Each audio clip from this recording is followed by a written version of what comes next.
Hello. Hello, hello, hello. Oh, it's about that time again. I've been at work, come home, and I'm ready to slave away in front of my computer for your entertainment. Oh, isn't that exciting? If that doesn't get you excited, I don't know what will. Hello. Hello. Ooh, how should I start this? I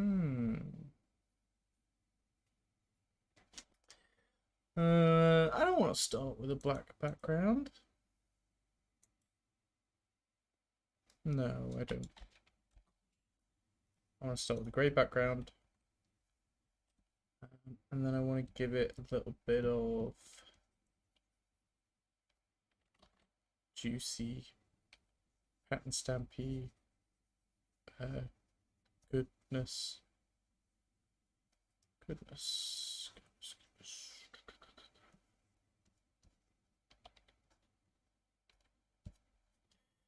Let's get a bit of mess down.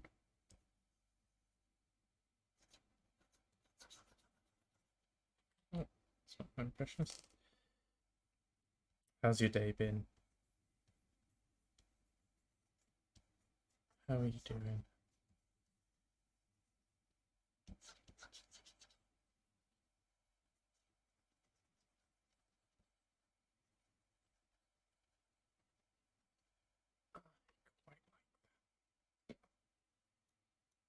Let's see.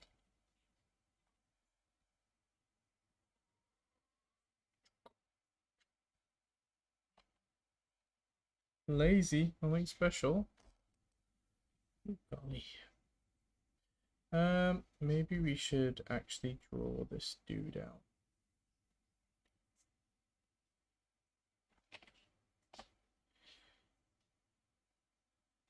Like,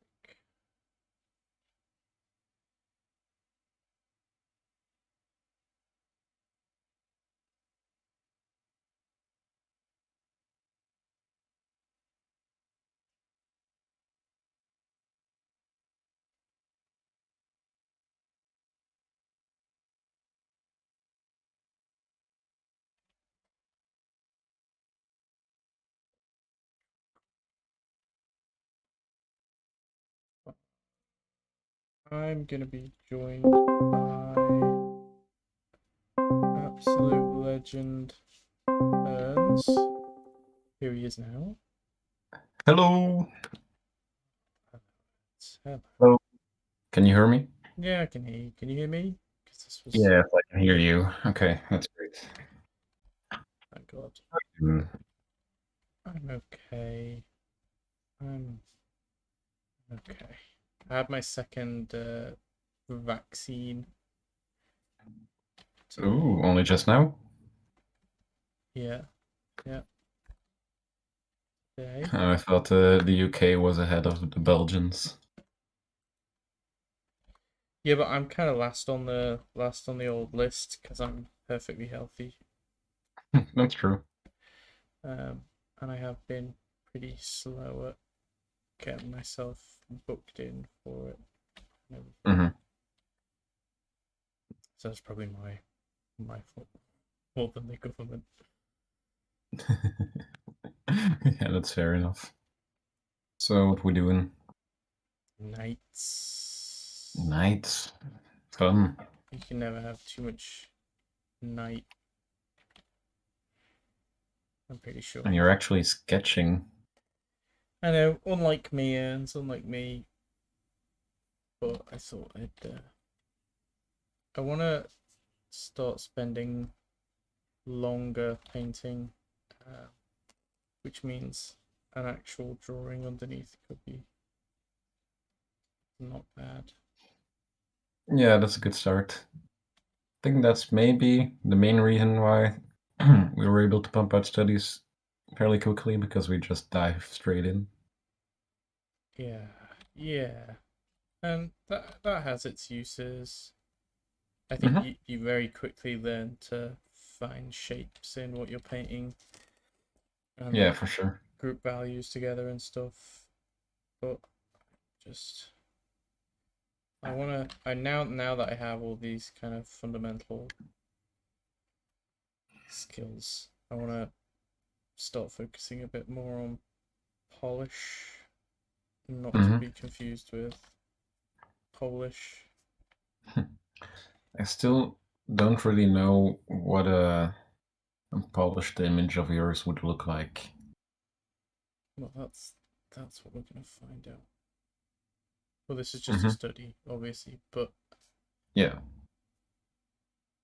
I'm hoping to do like a longer, maybe environment painting or something.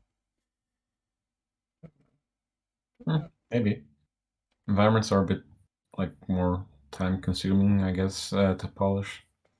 Like the Xotla environment I did. I tried to Yeah, actually do some photo bashing, and that kind of takes a while to incorporate. photo bashing and like 3D and all that Hmm. good stuff. I think I'd quite enjoy. Pearl asks where she can get high quality references and how you know it's a good reference. You can pay for them if you really want. Yeah, there's a ton of reference packs. I bet there's probably even free reference packs on ArtStation right now. There are, yeah, if you go on ArtStation and just set the price to free, you'll find a load of high quality reference photos that aren't going to cost you anything. Hmm. So that's good. And There's what Pinterest. what Just references to look for is most of the time you want a reference with well, it really depends on what you're looking for, yeah, what you're looking to study. But usually something that resembles a real life lighting scenario is always good. Something with clear contrast and clear uh, like value separations. It's always good when you want to do value studies. yeah. I can. It's basically just depends on what it is you're trying to paint. If Yeah. you're studying what it is you're trying to study, um, I can tell you things to avoid, which might be easier. Yes. Which is like heavily color balanced. Looks like Hmm. someone's had a mess about in their phone's settings. Like Instagram photography, anything that it resembles an Instagram filter is probably something you should stay away from. Yeah, unless you're specifically trying to get the Instagram filter look for some reason. I don't know what would possess you to try and get the Instagram filter look, Hmm. but you could do that. So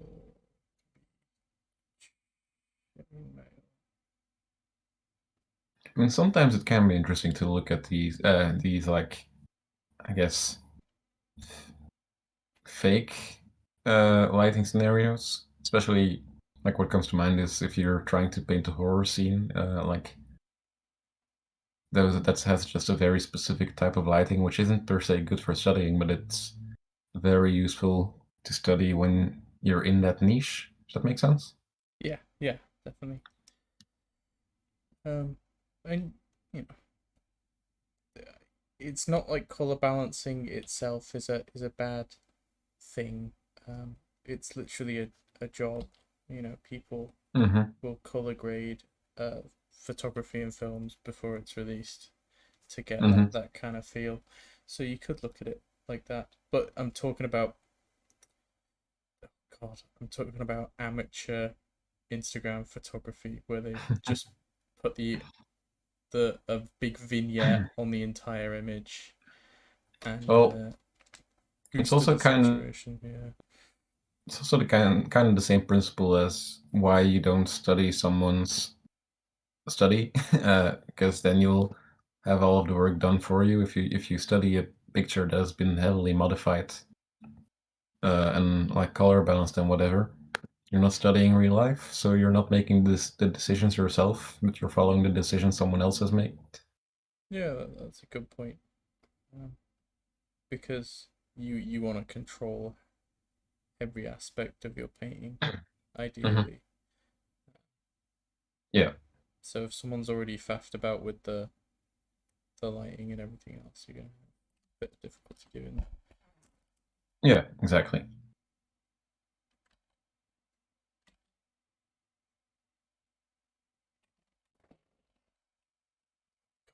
Chair sounds so awful.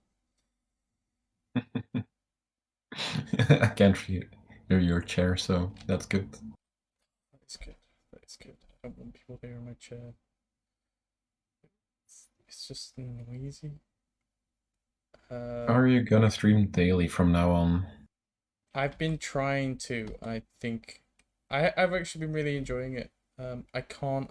I know for a fact I can't stream tomorrow just because I'm not going to be in my house. So daily is just not going to be possible, is it? Mm-hmm. Depending on the circumstance. But yeah, thank you, Genevieve.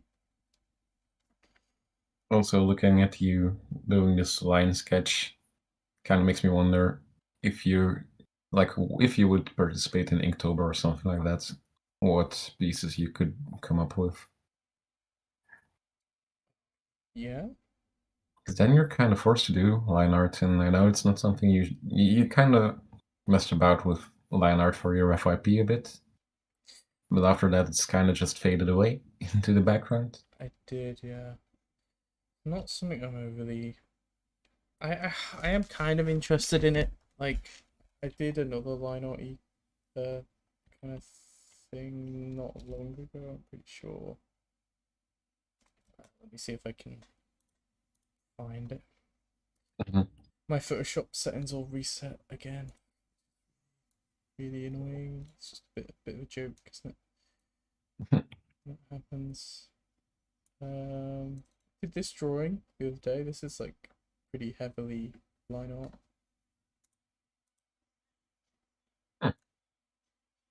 That's a work thing. Do you remember the building I did? Which building?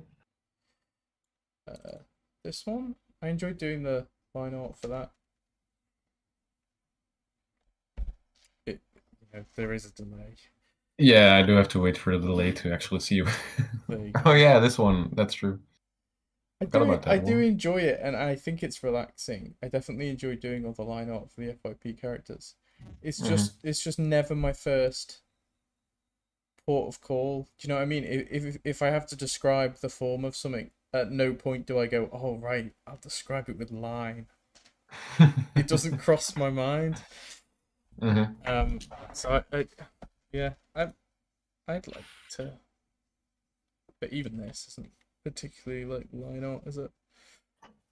Not really. I mean, this is over a 3D model, so. Oh no, I mean this drawing I'm doing. This is just sketched. Oh yeah, yeah. This isn't. This is just a sketch. Yeah, but maybe I should make a more of a point of like line weight and stuff in the sketch. Would that help the painting? I don't know if I'm just gonna lose a lot of these. I mean, I like to use this brush, the Japanese black brush from John Park's brush set, Yeah, because it has a very thin and a very thick line weight with just a slight difference in pen pressure. I like using the 2B pencil brush, which is also in his Okay, tool set. You should try it. Similar. I should. It's got pen tilt, so if you do it on its side, it's thick like that. If you do it on its point, I see. Okay, let's have a look. Ring pen. like this. Hmm. Well, I guess I can test it. Is this going to actually help me produce a?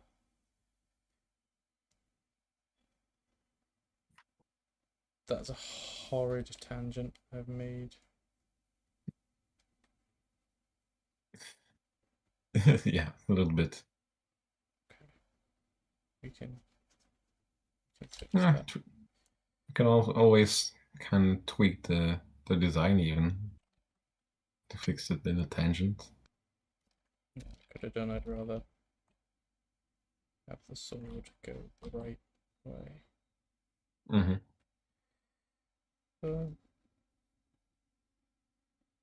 Like that.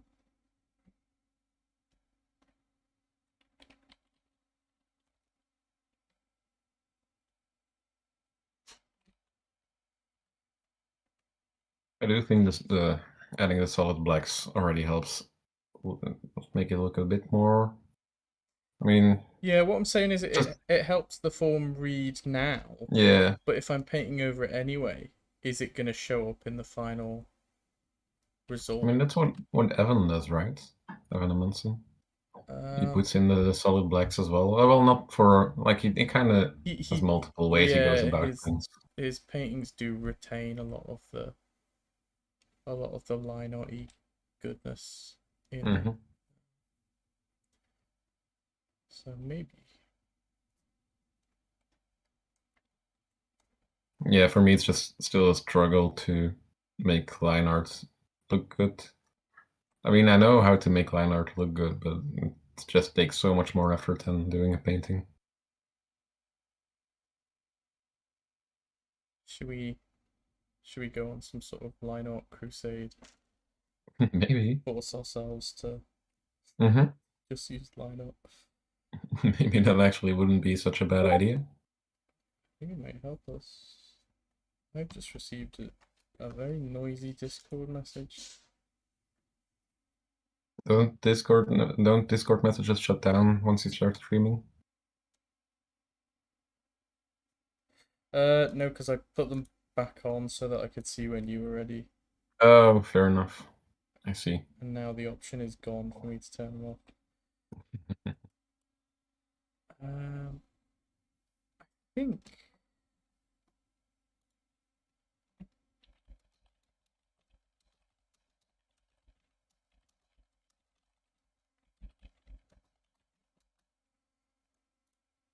I've asked Ed if he wants to join our call. Ooh, interesting. Because I was gonna stream with Rachel and Ed, my Hmm. my colleagues, for people who don't know.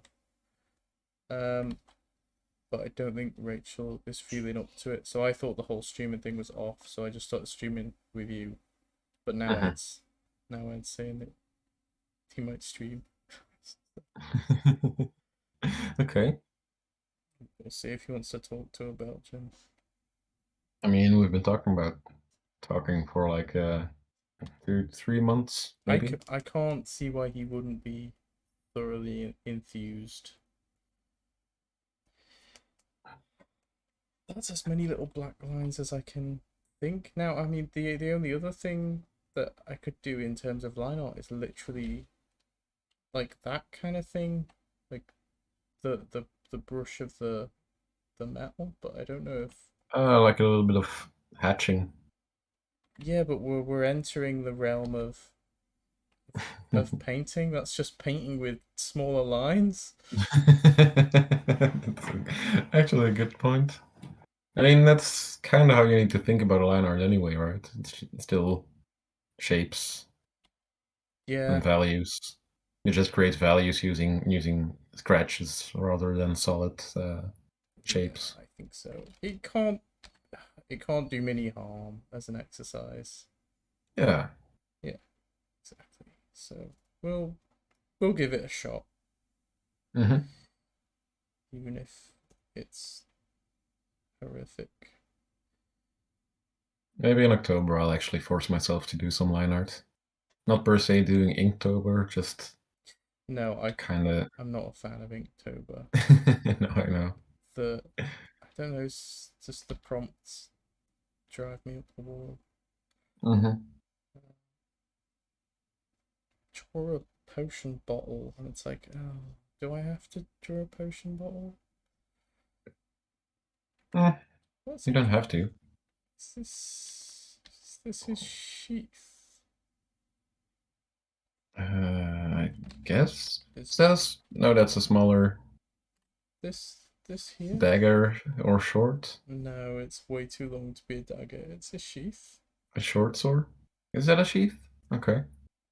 It must be. Kind of looks like there's a pommel there. Yeah. God.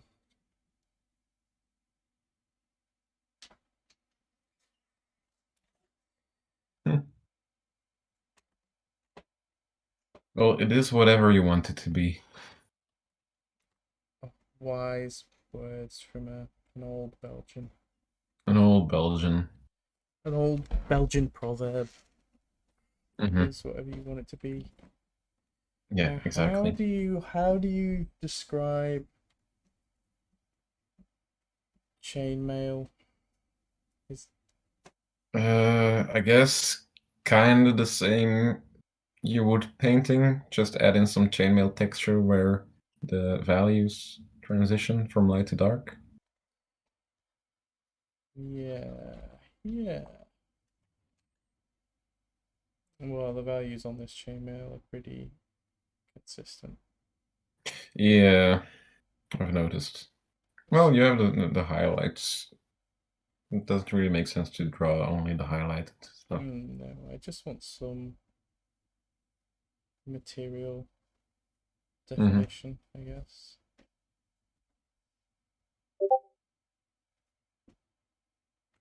Ed says he'll join. He says, is it in my Discord?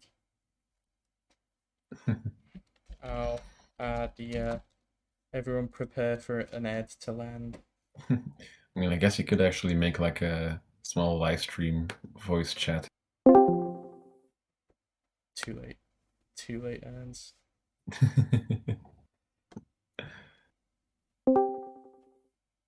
Hello. Hello.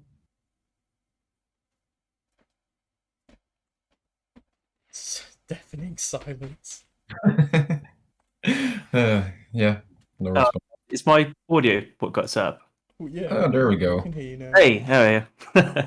Sorry, so every time I jump onto Discord, it's always like changed all the audio inputs and stuff, and I was like just talking to myself otherwise. I just thought you were trying to build tension. Oh yeah, no, that was it. Yeah, Yeah, yeah. You're it's like live, by the way. You're already live. where are you streaming? On YouTube. Twitch? Oh, No. YouTube. I was thinking of going back to Twitch because I'm an affiliate and everything, but no one from my YouTube wants to actually move over to my Twitch, even though I've plugged it a bunch of times. I mean, it is very convenient to just have everything in the same place. It definitely, yeah. Ed, this is Ernst. Hello. Yeah, He's one of the many famous Belgians, he's The most famous Belgian, the most I famous would dare Belgian. say. Yeah. the elder Belgian. Rumor has it he gives birth to all other Belgians. Hmm. The whole Belgian, like, Colony. I guess, colony started with me. No, no. The Belgian joke started with me, so I guess I'm the upper Belgian. Belgian Prime Belgian is the Prime. first. Yeah, absolutely. Oh, what are you guys working on today? I'm drawing a knight. I'm drawing a little knight. I'm trying to figure out how complex I can go with an anatomy lecture. Oh yeah. Yeah, I'm doing an anatomy workshop for Tyler's Patreon, Tyler Edlin's Patreon. Oh nice. And it's kind of difficult to figure out like a good balance between beginner friendly but also a little bit advanced. Hmm. Yeah, I think pitching these things is always super difficult. Yeah. Like not knowing who, I suppose you don't know who's going to turn up as well, so you don't know who, like, what kind of skill level you're going to get in. Hmm. Well, in this case, it's called a workshop, but it's actually just a tutorial with an exercise sheet. You should make it like a proper old school exercise sheet as well, with this like really like strange characters narrating, like you used to get at school or something. Like fill this thing in and do this.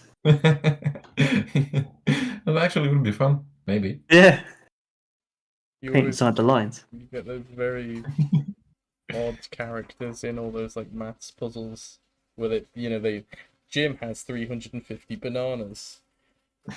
And you could construct some sort of bizarre art scenario. 3 contortionists are coming to act in your circus. Draw how they would pose. What? It actually would be pretty fun, to be honest. Just ludicrous scenarios for them to draw out. 100% Three game of contortionists, that's like some high level anatomy. Them. they're all they act together as well. So it's not 3 separate poses. They're all making some Oh, sort I of see. combined They're all intertwined. effigy. Yeah, exactly. Like some sort of creature. I feel like there's a concept in there. Oh, what a nice comment from Mohammed. Thank you, Mohammed. Oh, that's a lovely comment. I'm I'm I'm over this sketch. Had enough. Had enough of Well, line art. get to painting then. But should the goal be to retain the line art? It should. Yeah.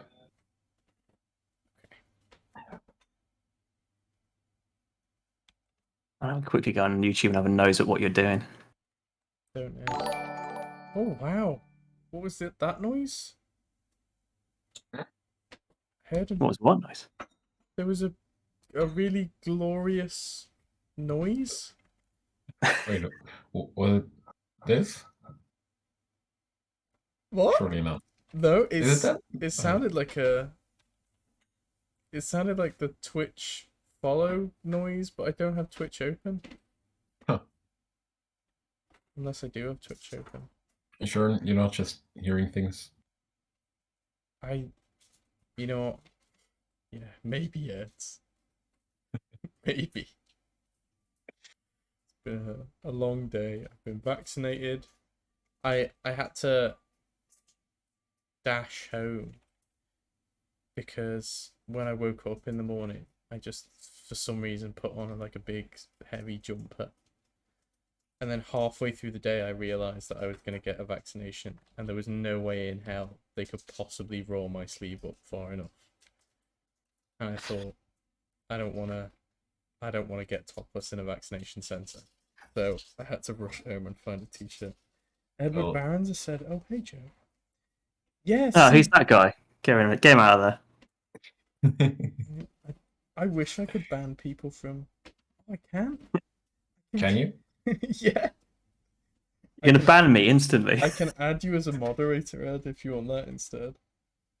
I can do. I mean, I've not done a. I don't know what I'd be doing, but I'd probably mess it up instantly because I've not done a YouTube live thing before.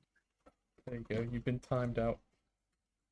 I think that goes on your permanent record. I'll be banned. Oh no, my amazing YouTube channel. What am I gonna do? For like what 5 videos on it or whatever. You have popular videos on your YouTube channel, like the Photobashi ones. Do I? Yeah, they've got a decent amount of views. The photobashing tutorials. Yeah. I don't really look at them all that often. Because you're always streaming on Twitch, but I don't know if anyone's broken this news to you. I am the only person that turns up to those streams. Oh, I know. I know. I've been in there every once in a while. But you actually have how many subs do you have on YouTube? I have no idea. I think you'd be better off streaming on YouTube with the YouTube gang. Maybe. To be honest, I only started streaming just because I wanted to see if I could, like, how easy it was, basically. Because we've been doing a lot of the online stuff anyway, and I thought, I just want to, like, just something to try, you know what I mean? Yeah. And, I think it's just the reason I started doing it on Twitch was just because Rachel was streaming with Rachel, and she does it on Twitch, and just sort of jumped on there as well. I think Twitch is the better platform. Definitely. But it's just who do you have the bigger audience on? Getting audiences to move is just a pain. Yeah, I shouldn't really expect an audience to move. That doesn't really work. They won't. I mean, I've been trying to figure out how to get all of my Newgrounds followers to come over to Instagram, but You know what? E-Bounds World. What about those? Oh my god. Oh no. Every couple of weeks, just forget that Newgrounds exists, and I'm reminded by you. Is it still going? And It is, yeah, absolutely. Ernst is followed by the creator of Newgrounds. No way. Yes, yes, I am. Yeah. Oh man, I didn't really know it. Well, I didn't know it was still going. Oh yeah, absolutely. Uh, it's still a bit of a weird place, but I It's mean, very very strange. Yes. my artist seems to be well received most of the times. Uh, Just every once in a while, I'll get a comment like, "This is not a study. A study is not a study unless it's a study," which doesn't really make sense to me. And that study was a is hard one to decipher. study's a wet rag, and A study is a wet rag to be thrown away. Just stuff like that. they're very they hate when you get things historically inaccurate as well. Oh, that as well. Yeah. Yeah. Like That sounds fun. if you study a Pinterest image of like someone at a medieval reenactment fair and they Mhm. happen to have the wrong dagger for that time period or something, the good people of Newgrounds will be the first to tell you. Oh yeah, they will point it out for you. They're I very bet it's considerate like like your that. fault as well. Uh-huh. Yeah. God bless Newgrounds. I mean, it is low-key entertaining, so I don't mind. I do. That's why I stopped posting. Yeah, you're just salty because you've never been front-paged. I've never been front paged on Newgrounds, but then Harry started posting on Newgrounds and was front paged immediately with like every single post he did. That's a joke. That is an unfair. There's a bias in Newgrounds front paging system. Mm-hmm. I'm biased against you. Clearly, ends. Yeah, must be. I'm not going to tolerate it. Clearly not going to tolerate it. Now I feel like I'm going to have to go find what Newgrounds is about these days because or should I? No. Should I just stay away? No. What's the last thing you remember Newgrounds being about? I mean, it was a few years ago. It was just like, I don't I mean, do it it. basically was just like weird videos and flash games. Yeah. I mean, there is an art section. I don't know if that used to be there, but there is an art Well, section. there was art on there. If you it depends how broad you want to call art, but there was stuff on there when I remember. Uh-huh. Well, nowadays the art there still is very heavily, I guess, cartoon and anime and furry focused. Heathen. Of course, it is. That's Yeah. the word. Heathen, yeah. Which has created like this big hole to be filled by actually proper artists, which is why every time I post something, it gets front paged. That's the only reason I'm still on Newgrounds. That was making my brain tick. I was thinking you could find other dead platforms and just abuse the fact that no one else is posting, build up like a fairly decent audience. Yes, but how many other dead platforms are there? Tumblr, DeviantArt. Ah, well, DeviantArt has made a resurgence apparently. Has it? Who's using it? I don't know. I've heard of a couple of people using it, and apparently it's been like improved. It's way better these days. See, that's a place I post when I remember, which is not very often. So, like the stuff I've got on DeviantArt is so far behind the stuff I've got on ArtStation because I remember to post to ArtStation because obviously that's my main place of the portfolio and everything. Then I go to DeviantArt and I'm like, oh yeah, it's like about a year behind. And I'll post one thing and then you come back and it's like a message or something and somebody's like sent you for it's like, oh, can you draw in my character for like £2? And you're like, oh, that was years ago. Like, oh hey, do you take requests? Yeah, yeah. That I sort think of stuff. the best DeviantArt message I ever got from somebody was somebody who literally just messaged, "Draw my character," and I was like, "What character? That's Who are you?" Polite. Well, on Newgrounds, I once posted that I was open for commissions because I needed a bit of extra money, and someone responded fairly quickly. trying to persuade me to commission him, even though I had clearly stated that I was looking to be commissioned, not to commission people. I think there was some sort of mistranslation. Well, yeah, maybe, but not on my part at least. Hey, I heard you were looking to commission people. Nope, no, I wasn't. Nope. I'm looking for money. I'm not gonna spend it. R.I.P. Poor guy. Oh well. I did get the Flash Gates commission through Newgrounds as well. Yeah, that's good. One. Yeah, that's a good one. Have you ever watched a Flash Gets cartoon, Ed? No, I don't think so. Well, if you ever do, you'll understand why it's not in Ernst's portfolio. Well, it's not in yours either. It's going nowhere near my portfolio. Just to give you a bit of context, Ed, they commissioned me to make a realistic oil painting of Harry Potter running away or saving Harriet Tubman from Savers. Right. Just because I don't know. And it was a very short deadline, like one afternoon of painting, basically. And they wanted to pay me double to spend the next day as well painting, but I didn't have the time, so I outsourced it to Joe. So Joe finished my painting. Yes, yes, I do. I don't Nice. regret 1 second of it. Well, that's a good solution. Just outsource your, like, get a freelance project, outsource that. It's like a chain of people. Well, I did get permission from the Flashgates people. Let me I did propose it to them, see. so. When was it? I'm trying to find it. I There don't it know. is. I found it. There you go. Feast your eyes. Maybe you should bring it up on stream, so just so people know what you're talking about. I don't know if it would get. Well, they showed it in the YouTube animation. Well, yeah, you did get credited in the YouTube animation, Yeah. so Okay, I'll bring it up on stream. yeah. Me and Ernst painted this. There you go. It's Harry Potter escorting Harriet Tubman through a railway tunnel to escape slave owners. Which I think is this is one of the more polished paintings you've ever made. yeah, well, it was for a big client.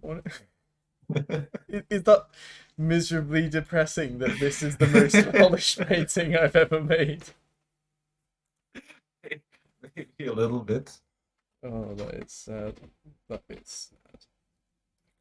That's going to be the next thing that's going to ban you from doing like the loose paintings. Like, no, finish another one. That's what I need to do. That's why I'm doing this night and spending a bit longer on it, because all my studies are like, it's half an hour or nothing. I want to spend a bit longer just actually learning something. Need to set a good example for the kids, you know, Ed. Yeah. That's the thing. So you're gonna people are gonna be like, oh, how long do I have to spend on a painting? And you're gonna be there like itching to tell them like nothing more than an hour. Yes, yes. It's quite funny because I can't get you to do the opposite now. I can't turn around and be like, nah, spend longer on it. Don't have that power anymore. You don't have that power, no. Who's Discord messaged me now? Tyler Edlin? Oh, has he? No, it was someone in his server. I see. A nice compliment that I'll have to get back to. You know, I Swimming think in compliments today. swimming in compliments every day. Ed. It's just how I roll. It's the life I lead. Me and you live in very different worlds, man. I'm sure People yelling at me. Yelling at you. No, Oh, wow. way. Well, used to. Scary. You're hardened. I've got this mental image that you must have worked for some kind of crime syndicate or something. And you've just been ordered around. Yeah, but I was just like the guy that just bought them the drinks, and I just couldn't get any drink orders right. Just yelling at me. The humiliation. I used to work in retail. You get people yelling at you all the time there. You Oh did? yeah, Didn't you work I'd in? imagine. Was it Matalan? I did. I did. I was a sales manager at Matalan, so every time that person went, "Can I speak to the manager?" Guess who they had to get? Me. And I had to listen to them complain.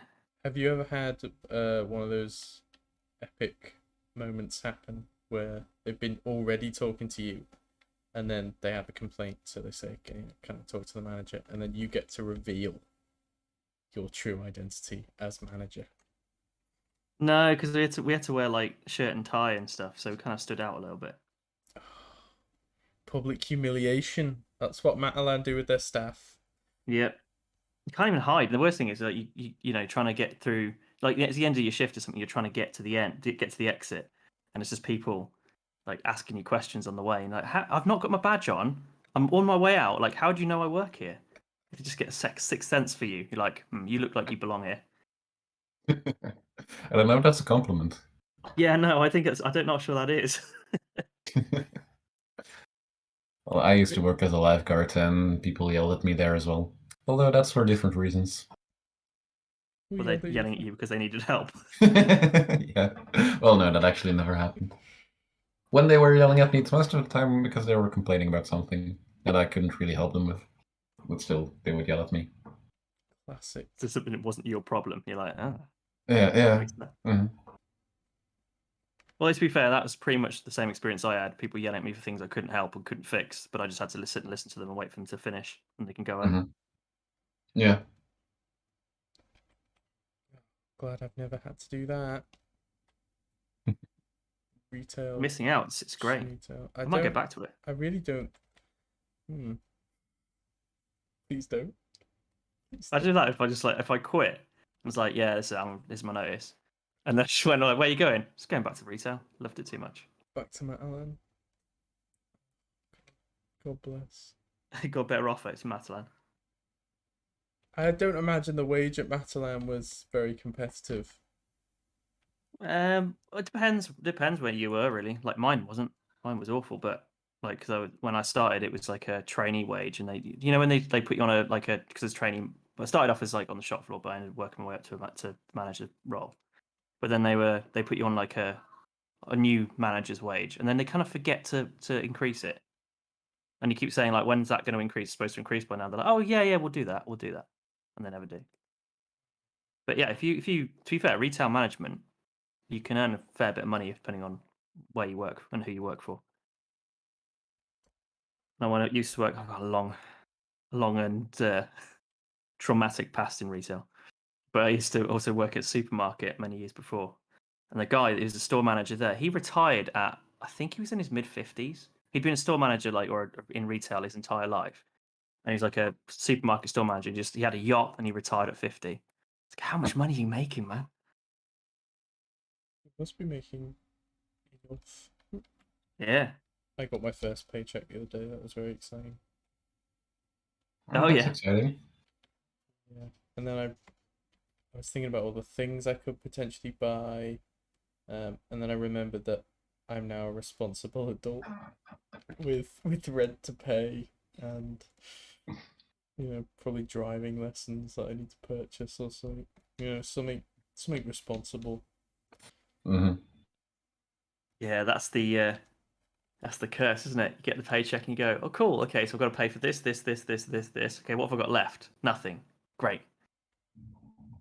What more can I want? I bought myself. Well, I didn't. My girlfriend bought me a packet of Baby Bells, and I think Lovely. that's enough. The way you said that, it sounded really bleak. Like the only thing you have in the house is just a single packet of Baby Bells sat there. And You you're know like, me, Ed. You know me and that's my diet. that's it. That's my month right there. You can last you a while. They're preserved in wax. They're not going anywhere. Oh yeah, yeah. You'll eat them all. No, you have a little bite and then you can seal them back up. Wait, what? I'm not sure that's the way it's supposed to work. I don't think so. I'm here with my my little candle melting the wax so I can reseal my baby bells. You got yourself like a wax stamp. You just like put your thing so you got like your name on it. That is definitely the intention of the Baby Bell brand, and you can't tell me otherwise. Oh god. It sounds like you're just like a survival, like in pure survival mode, hmm just eating baby Like you have bells. to ration. You have to Yeah. ration your baby bells to make it through the day, through the week. I used to, in my first year of uni, I really did have to ration my money. And I figured out I could buy really, really cheap baked beans without any salt or sugar, and then buy salt. And then I could have 1 tin of beans a day. Um, so I could live for like 20p a day, basically. I saved so much money. It was great. That doesn't really sound very healthy, though. Baked beans, they've got everything in you need. They've got bean, Uh-huh. um, Bean and sauce. and sauce. Yeah, the sauce has tomato in. I'm pretty sure. So that's like one of your five a day. Does bean Uh-huh, count as sure. one of the five as well? I'm sure it I does. think it does, you know. A legume. I'll have to research this. Fact check. Someone in chat fact check me. I can't be allowed to run rampant with these wild ideas. Packets of baby resealed baby bells and baked beans with no salt. Yes. Sounds bleak, man. No, but Sounds you bleak. put the salt in yourself. You just buy salt. It's way cheaper. Like those crisps you used to be able to buy and like put your own salt in it. The little, the disco ones where you have to shake them up. Yeah. God. Hello, Partho Roy. Oh, man. There are some things you do as a student, like you make some obviously some decisions. Whether they're good decisions or not is another matter. But you figure out how to like create a meal out of nothing. I think It's like yeah, it's probably an overreach to call them decisions at all. maybe, They're yeah, deeper than that. They just happen. it's just instinct and survival. Yeah, pretty much. I But was just thinking like some of the stuff when I was a student in Guildford many years ago, and I like similar situation. I had like no money, and it's just like the meals I used to eat. I remember making something that was so bad, it was inedible, really. But that was my food for like a couple of days, and I just had to keep eating it. It was awful. I can't remember what That it was. sounds horrible. Yeah, well, that was it. You like it was. I mean, it was my fault. I was just not very good at cooking, I guess. But hmm it just that's what I had to eat for a couple of weeks, or a couple of days. Sorry, hmm it's good. and then Yeah, you built up some resistance. wean out the weak people. That's what university's for. Well, What I you guess I've been a spoiled university student because I tend to spend a lot of money on my food just because food's important. food schmood. Listen, if you haven't lived for a couple of weeks on just Jacob's crackers, Well, have survived on leftover kebab before, so that's something. how long? Wow. How long did one kebab last you, Ernst? I need to know. Well, it had to last me for the entire day. Oh, Oh, oh, a day. That's fine. That's fine. yeah. Then the day after, I was surviving on cornflakes. Oh, that's a delicacy. Cornflakes. hmm The hell? That's no 5p curry sauce, which used to be one of my staples. Are they the ones Curry we sauce and rice. just add water? No, it was like there was these ones you could get in a jar, and it was like I don't know why they had like usually like one raisin in it for some unknown reason, but there was just like Tesco value when that was a thing, curry sauce, and it was like 5p, and then he put it up to 8p, and we were all outraged. But that and rice was one of the meals I used to make because it was like a cup of rice was cheap, then that was cheap. I mean, I'm surprised I'm still alive because there's nothing in that. There's no like nutrients. There's no nothing, you know. No. Well, when you're actually studying at uni, don't you have like, I don't know, student-oriented restaurants that offer like very cheap meals? Oh no. No? No. Oh, we do. We We have a, yeah, we just have a restaurant and you can eat like spaghetti for €3 and you can like refill your bowl of spaghetti with unlimited fries if you want. we have the Ember Lounge here at Staffs, and I don't think I don't think the prices are very student friendly, to be honest. Hmm. The drinks prices are now that's university, isn't it? Yeah, we'll allow them to get as drunk as they like, but But food food, oh food's no. food's off the Mhm. menu. That seems like a very UK university thing to do as well. Yeah, just Alcohol drink beer, first. drink beer to get your calories in. Yeah. Get one nice and hammered. I mean, it does provide some like carbs and stuff. Yeah, I'm not sure how long you'd last on it, but yeah. To be fair, the place I was at Guildford, it was a place called the Academy of Contemporary Music, and it was on like the top 3 floors of the building, and like the ground floor was a Weatherspoons, so that was Mhm. dangerous because you could literally just go from your like for lunch, you could literally just go downstairs to the Weatherspoons and go back. It wasn't like it wasn't part of the thing. It was just Yeah, like there. you're lucky that Weatherspoons is in Hanley here, because I think that puts a well, it puts some people off, but not enough. Still, people that risk their lives going all the way up to Hanley in the middle of the night, already drunk, for some bizarre reason. The draw of Hanley, man, you can't. What draw is there? You know, it's like when people like doing things like going wingsuiting and jumping Oh, out of and like planes and stuff. Yeah, skydiving and stuff. yeah, like put your life at risk. It's like that, but you should get beer at the end of it as well. You know what? Mhm. You've made it sound appealing enough. What are you going to do that? I wouldn't do it. You might never come back. A hero's death. Died doing what he loved, going to Hanley. I do like the Hanley Museum.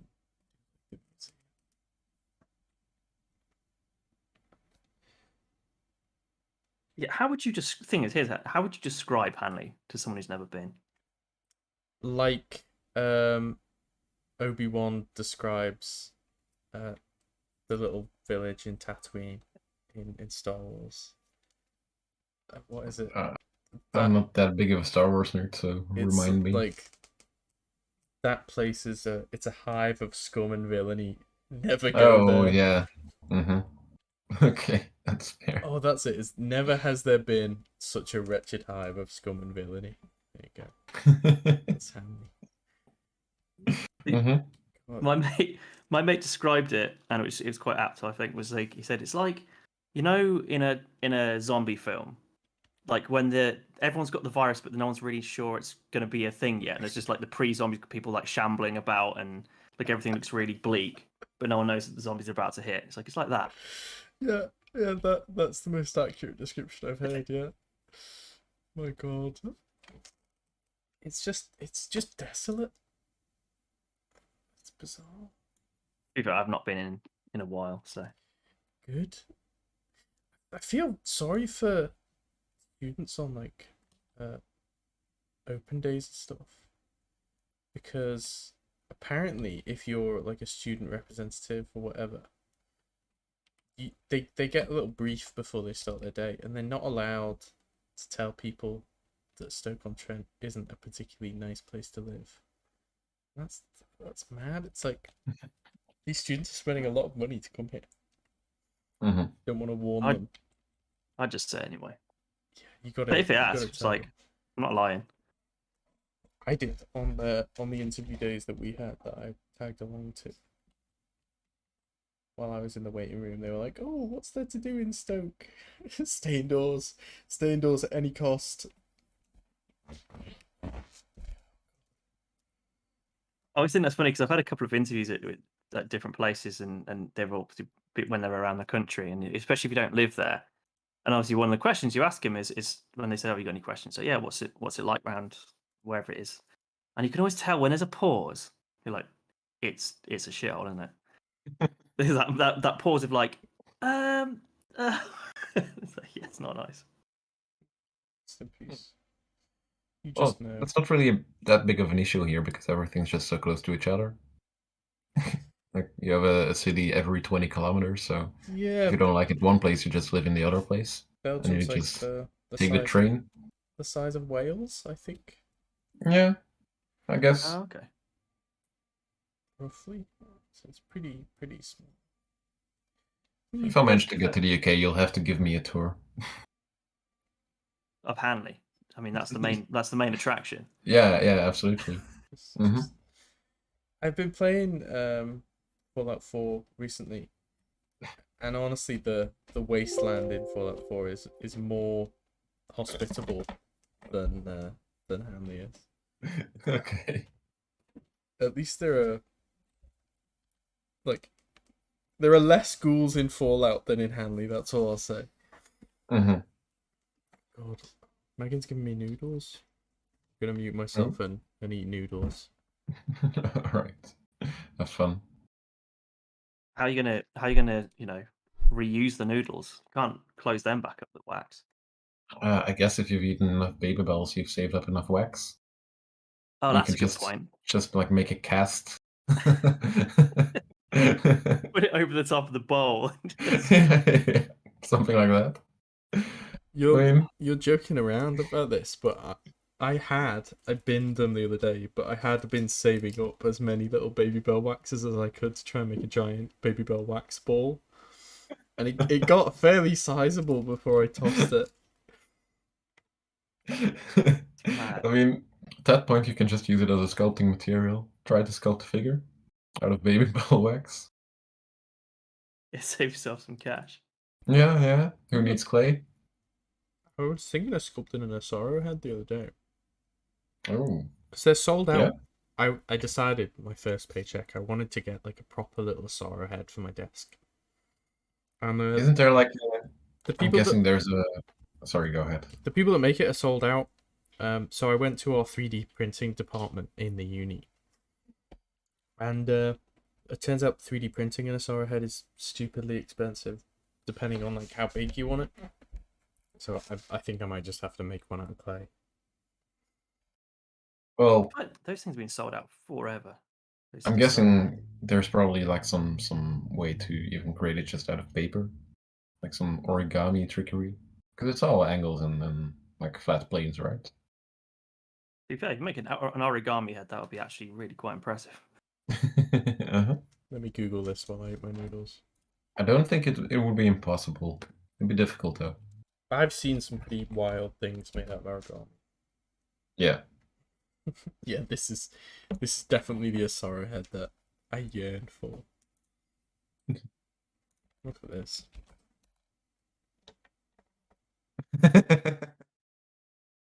That's amazing. Yeah, exactly.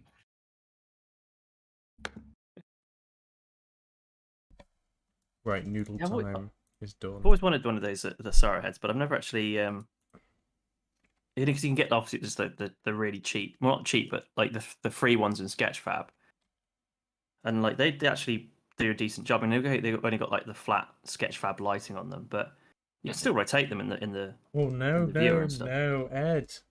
You're getting this all wrong. I have for you. I went to the hassle of setting up an entire Blender file with an Asara head in. So you can just light it however you like, do whatever you want it with it. And I did it, and I went to all this effort. It took me hours to set this up, and then I've never ever used it since. Oh, so okay. That's great. That's perfect. But it's there. It's there. It's really good because yeah. Well, the main thing is the reason I made it was because whenever you see photography of the Asara head, it's always from like the same focal length. You never get Asara head photos from, like really I kind of forgot you did that. telescopic lens or like a really wide angle one, but you can in Blender. But now that I have an actual camera, I just want to actually get an Asara head in real life, and then I can change the lens that way. Mm. I think this night fella is done. I think I've spent too long. I might make I some. think he needs a bit of a shadow. No, probably right. It is. I know I am.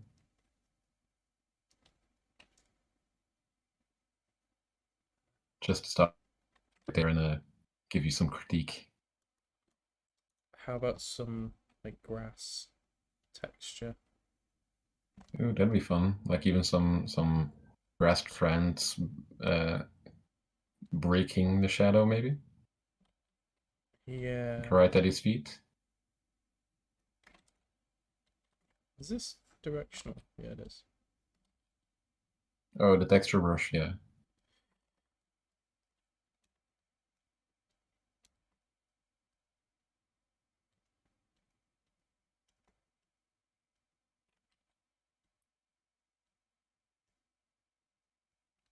Something like that. I don't know.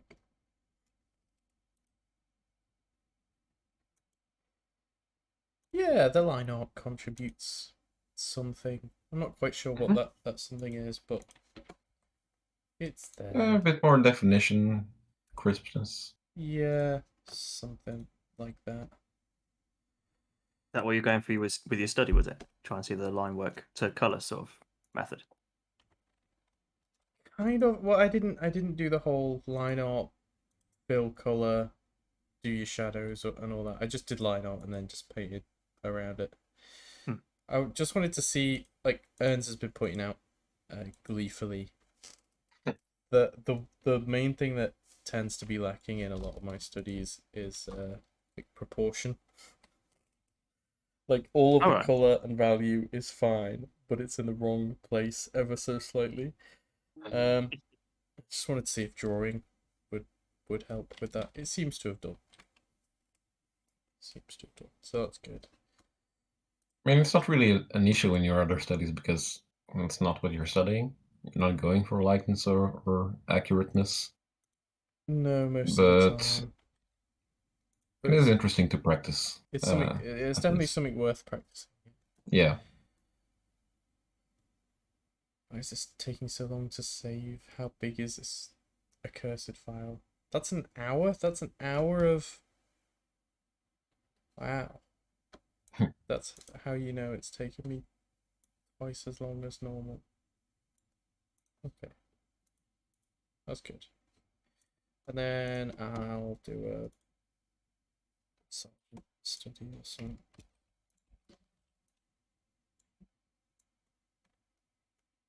Yeah, they're painting like a proper artist, and I'm out here photo bashing like a dirty hack. Disgusting. Disgusting, Ed. How could you? I know, I'm a cheat. Not even a real artist. God. I think you literally had the canvas at the right size before you recropped it. You reckon? It's Yeah. perfect. It's perfectly on. Did I? You reckon I cropped it and then uncropped it, basically? Yeah, that's what I think you did. Look at this! Look at this pattern stamp that is like perfectly the right colours. It's me in a some sort of cow hat. Why is it? Well, Oh, I'm gonna have to leave you to it because I'm gonna have to go. well, you enjoy wherever you're going. Thank you. Enjoy the Your rest of your journey, stream. Charles. Yeah, my journeys, my journey through Belgium. Well, in any case, have fun, and I'll talk to you guys later. Catch You you in a bit. too. Bye. He's gone. This guy didn't need to stick around. Unbelievable. What is this? What's this? This is my face. I know, it's your face. Well, it's got the correct colours, kind of. It could be a little bit darker in places. What's the story behind the cow hat? What is the story behind the cow hat, Megan? Why do we have a cow hat? I thought I'd look cool in a cow hat and I don't. Oh, I bought it. I'm sure you do look I don't know cool. where it is. You- Have you not brought it to our new accommodation? No. Cow hat's gone, Ed. That's the story. The point here. Cow hat's been lost. Lost to That time. would have been the Yeah. perfect week 1 attire, wouldn't it? Cow hat. You It's a reckon? statement. That's- Yeah. I don't know if I'm bold enough to make that kind of statement. Yeah, you mean to be memorable at least. Yeah, but you don't want to But be like, oh, memorable for, for wearing a stupid cow hat. that could be your entire personality, and you'd be the cow hat guy. And it'd be like, oh, which one's Joe? Cow hat guy. Like, oh yeah, yeah. I think it would be really fun to just infiltrate, because despite my beautiful mustache, I think I look young enough to fit in with the crowd. You know, just Student crowd. yeah. Well, I was a student, wasn't I? So that should be fine. So if you want to start like an open day or something, I'll just it's like when people plan interview questions by having someone there to deliberately ask them. Yeah, I might do that. Just get you to ask. I don't know what we could get you to ask. Well, just like, you know, any questions, because most students aren't gonna put their hand up and ask for some reason. Yeah, but then you'd be on the spot of like, you've got to think of a question. It's got to be a good one. It's got to be one that aids the direction of the lesson. Actually, you know what you could do is either better as a plan. It's like, so first, everyone who doesn't know you, so it'd have to be for like people who just joined. Yeah. Do like get you into one of the first lectures, and then like do something and just get like have a massive go and you kick you out and be like, I never want to see you here again. And like like fear of God, you know, sort of thing. Oh god. Well, I'm on foundation year, so they would never see me again, basically. Yeah, exactly. They'd be like, I never saw him ever again. He's gone. I don't think. Well, you wouldn't be in danger of anyone complaining on my behalf. I don't think. Well, not after that. No, no one would want to complain.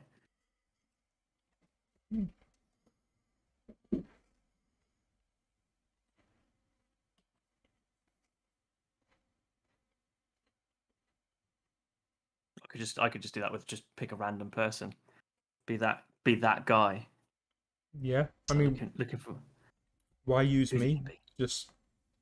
Just actually ruin someone's entire dream.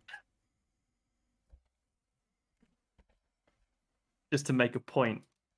Yeah, this is how we ran things at Matalan. Ed keeps a tight ship.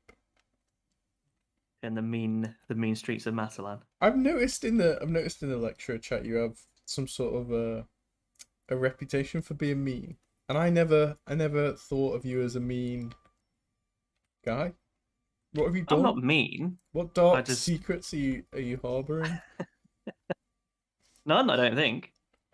I'm not mean. Just I know what I like and I know what I don't like. See. No, I've never been. To be fair, I've never been mean to. I think it's just because of like. I don't know why where it must have come from. I'm not. I don't know. If somebody wants to sort of be silly about things, and I'm not really got too much time for it, I think that might be where it is. That's not mean. That's just normal. Yeah. Yeah, it's just like, oh, I don't want to do this. I don't want to do that. It's like, well, I don't want to tell you. You kind of got to. Do you have any top tips for me for lecturing? Yeah, pick one student, kick them out. No, no, to be honest, like it's one of those things. It's a bit because every year is a little bit different, and every bunch of students is a little bit different.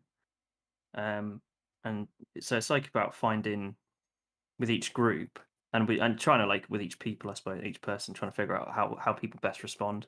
I think that's one of the things that is quite difficult about lecturing, like figuring out what everybody is and then how everybody responds to like teaching. And because some people would be great at if you show somebody something then they'll get it. Other people need it explained, and other people need to kind of basically need to have a go at it. So yeah, I mean, I always try. I mean, I'm sure you remember from my lectures. Sometimes it was like theory, and then I try and show a bit, and then let everybody get on with it, sort of thing. That's what I try and do. But you'll get your own style. I think that's the thing. Just like figure out how you like to deliver, and sort of lean into that. When's your first delivery? It'll be for the boot camp week. Oh yeah. I'm doing it with Ian, and I think I'm also doing it for concept as well. Hmm. I think Anthony wants me to do some sort of study or something. Yeah, I'm sure. I think you're doing I think you're down to do something. I can't remember. I think he just added me when I was moving a cupboard with Ian, so I never paid attention to it. Yeah, you might want to find that out, because that's Ian's been gonna be having soon, isn't it? me slave away. He's been putting me to work in the lecture room. Your Ian has. Well, yeah, because he's aging a bit, and he's I mean, don't tell him that, but he's got his back isn't what it used to be. So I've been moving cupboards and all sorts. It's been a whole revamp. Been redecorated the lecture room. Oh, I was like, you put so much stuff about the sign and stuff. It's like, oh, none of my room's getting any of that. We went and visited the laser cutters the day, and Ian was adamant that he wanted a sign, and then wrote live drawing instead of life drawing on this sign. I don't know if you noticed. No, I didn't. I don't know if that was intentional. I haven't spoken to him about it. You didn't call him out on it. No, I didn't dare. Ian knows best. It's not wise to question the man.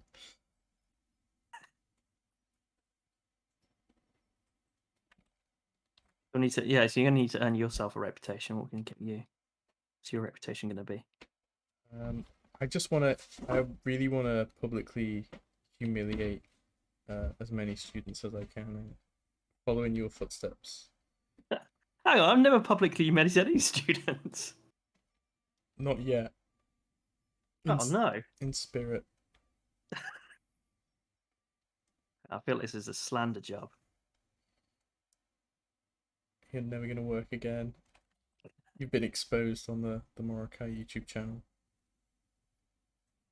Yeah, well, no one's ever complained, so.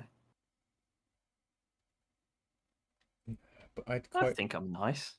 You're nice. You're fairly nice. Yeah. Fairly nice. That's diplomatic. I'm just the one that bores everybody with really technical, boring theory stuff. That's my role. No, that's not your role. Oh, it is. Your role is giver of crit. Yeah.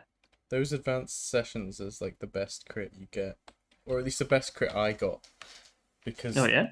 Well, they get better crit and stuff now, don't they? Because there are way more lecturers. It's true. And it was online, so they could have all of the lecturers like pile in at once as well. Yeah, mob-handed. But no, thoroughly enjoyed my weekly put down by Ed. That's really crushed my preparing your spirit. soul for it. Ooh, what have I got to show Ed this week? To be fair, you always had something to show, so that's always good. Well, yeah, it's nice to actually have someone look at it. Like, I had, I think I've told you this before, like, second year character.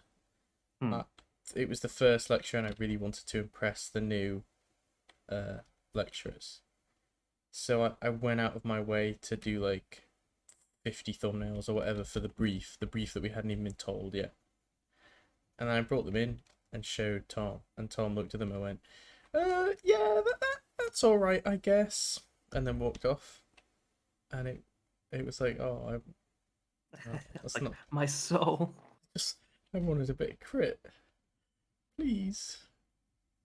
To be fair, I mean, I love to make a bit of time for crit because it's one of my. Well, I personally, I think it's one of the things that helps people grow. I mean, I can sit and do it. I can sit and do a demo. I can sit and talk about stuff till I'm blue in the face. But until people have a go at it, and then it's like trying to teach people to see, isn't it? Like, not necessarily. It's not kind of a really weird way of saying it, but not see the word as they see it now, but think how they can recreate that as part of the optical illusion, which is essentially 2D artwork. And I think like the only way you can really do that sometimes is if you have a go at something, then somebody goes, "You didn't think about this and this." You can see it on your own drawing. Whereas if somebody else is doing it, I find it. I don't know. It seems to be the best value you can give sometimes to actually to go in on the crit and sit down and go, "This is what you could do better" and stuff. Everyone seems to agree. Yeah. With like, Bobby Chew seems to think that the same thing. Because if you look at pricings for Schoolism and Brainstorm and whatever else and CGMA, it costs virtually nothing to access all the lessons, and then like thousands of pounds if you want a tiny little morsel of crit. Yeah. So that seems to be where all the value is. It's also, I think it's probably one of the hardest things to do as well. I think I found getting into doing crit quite difficult because you can't just sit there and say, this is what's wrong with your work, because that doesn't really give anybody a thing to do, something to like work on. Yeah. You have to try and find like, okay, so this is where you are, this is where do you want to be. I always find that the advanced sessions are much more. I mean, you'll probably remember me always saying like, what do you want to do with this piece? What's your goal? What's the point?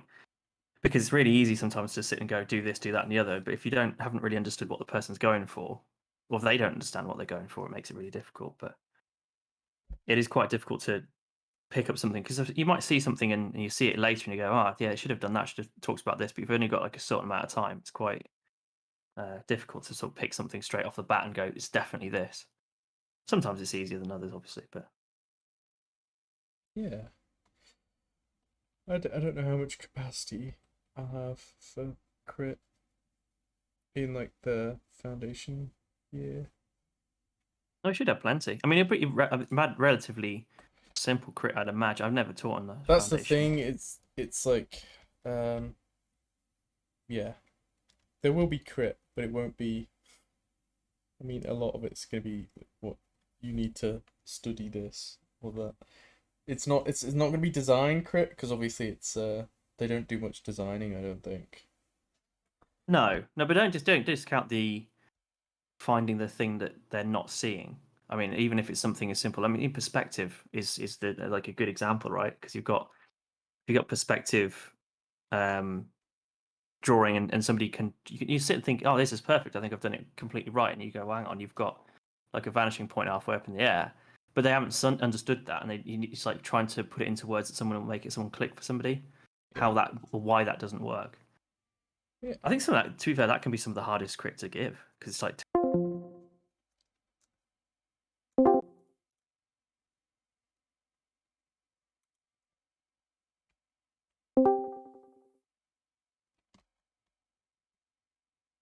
Because I think that's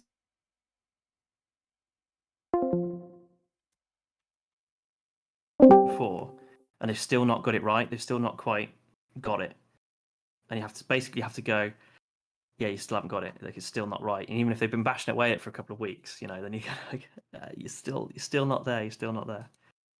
So trying to keep that right. You're getting there. You're getting there. There's something here, but if you keep going, you'll get it.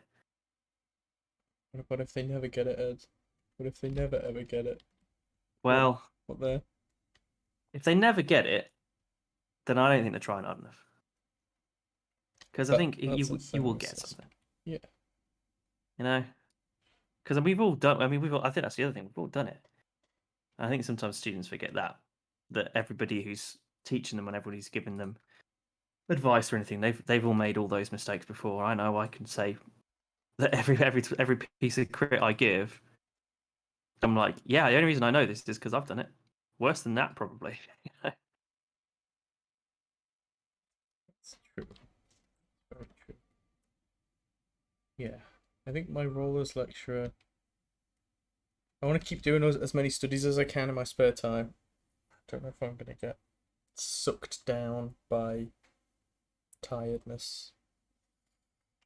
You might do, but I think it's important to keep something if you can, you know, something that you enjoy doing. That's why the streams have been quite useful. And I've got like personal projects that I want to keep bashing away at when I get to that chance, because not only can you sort of, it keeps you engaged, but it's just for your own sense of like fulfillment and creativity and stuff. Because if you're feeling creatively fulfilled, then you can bring that back to whatever you're working on and whoever you're working with.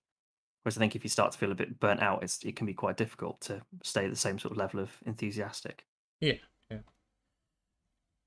But yeah, one of the best things for me has been seeing the lecturers actually produce artwork, whether that's on Instagram or whatever else, because it's like, oh right, it you know, especially when you're paying for the education, it lets you know that the people who are telling you all this stuff actually know what they're on about, because you can see the proof in their work. Yeah, it's always that thing. I've said it a couple of times to some of the other people, the lecturers, obviously before you joined, but I always used to say that when you look at some people's work, it's like I feel like I shouldn't be working harder than the people who I'm teaching. And I know that sounds kind of weird, but if you know, you kind of like get to a point where like I feel like if I'm producing more work than somebody's paying for the course, that seems a bit wrong or backwards. It certainly does. But at the same time, everybody can produce at different rates and things like that. And I'm never going to obviously turn around and say somebody you should be doing more, unless it's actually for the course, you know, it's like personal work or whatever. But I think that the thing that a lot of students probably don't realize as well is the how much seeing good student work pushes the people who are teaching to go, man, I need to do some work. I've got that loads of times. I see somebody doing some work and I'm like, I need to get some work going, because you know, you just I feel like when you see it, you know, you see really good work, it kind of makes you want to do more as well. You know, it makes you want to jump in and do it. Right, that makes sense. Like everybody, It's like a two-way system. I think, yeah, if you have those good students as well, it can encourage a lot of other students to hop on board, which is nice.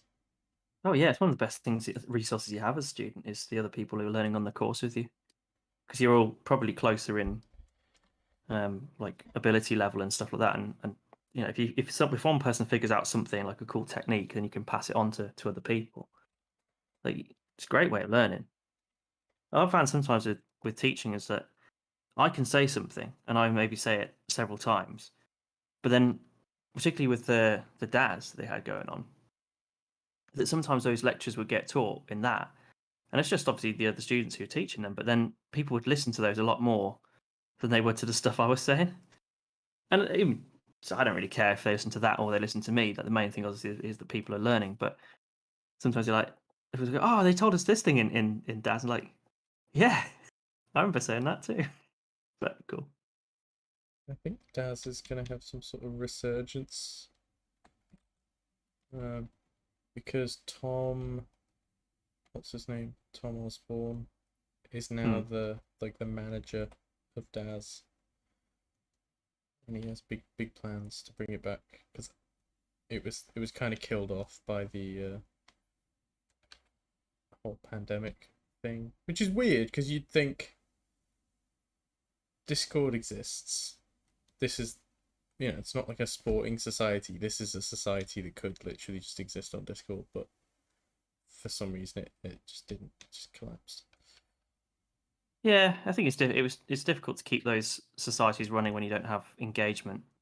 I think that must be probably what it was. I'd imagine is that people weren't quite engaged in the same way, and you know, I'm with you. You think it'd be a great resource for people to sort of chat and hang out and draw and all that kind of stuff together, with basically just doing like streams and hangouts in Discord. But every year is slightly different, and it does depend on. I mean, I'd never had anything like that as a student, so I always think when I see it, it's like, go use that. It's great. I think it was because when it's in person, they have like the whole Epic Labs room like both rooms combined.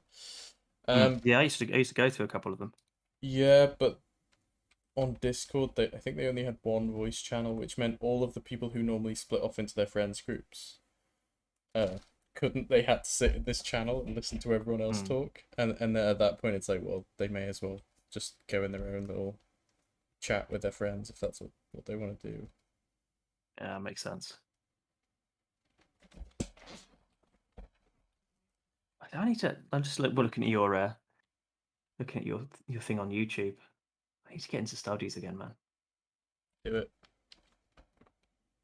I've got like personal projects and stuff I want to do, and like portfolio projects and a few other things. So it's always for me, it's a balance between like getting those done and then getting the studies done.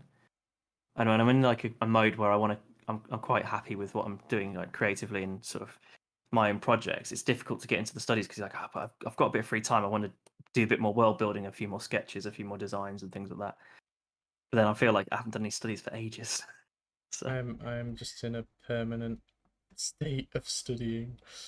That's yeah, all I do. I've got the opposite problem where I wanna get into building some sort of IP, but whenever I do, I make something that I'm proud of, and then, you know, because, and this is a bit of a flex, because of the rate in which I'm improving like my painting skills and composition and everything else.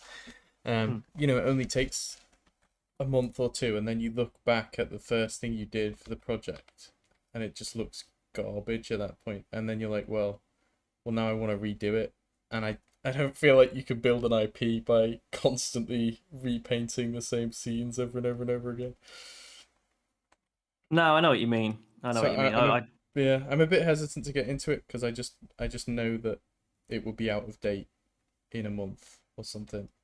I would look back at it and not like it. Like even my FYP stuff, I loved it at the time, and now I just don't. Yeah, my first paint. I've had this idea for this world for a while, and the first painting I did, it's pretty naff looking back at it now because it was probably actually let's have a look. When was it? I bet it's only been like a year ago now or something. But on the old art station, when did I post it? Oh, 2 years ago. 2 years ago. So, and yeah, I don't like it now. It's the before and after of that mountain, but How do you combat that if you're trying to build a nice world? probably in the same. I mean, I approach it a little bit in the same way that approach sort of if I'm doing concept work, it's good enough. It depicts the thing I want it to depict. It exists. It's there. I can kind of put it down. I mean, I will at some point go back and because it's some of the centerpiece for the world. This mountain, so I do need to go back and do it, but it's good enough. Do you know what I mean? It has the stuff on it. Tells the story. Yeah.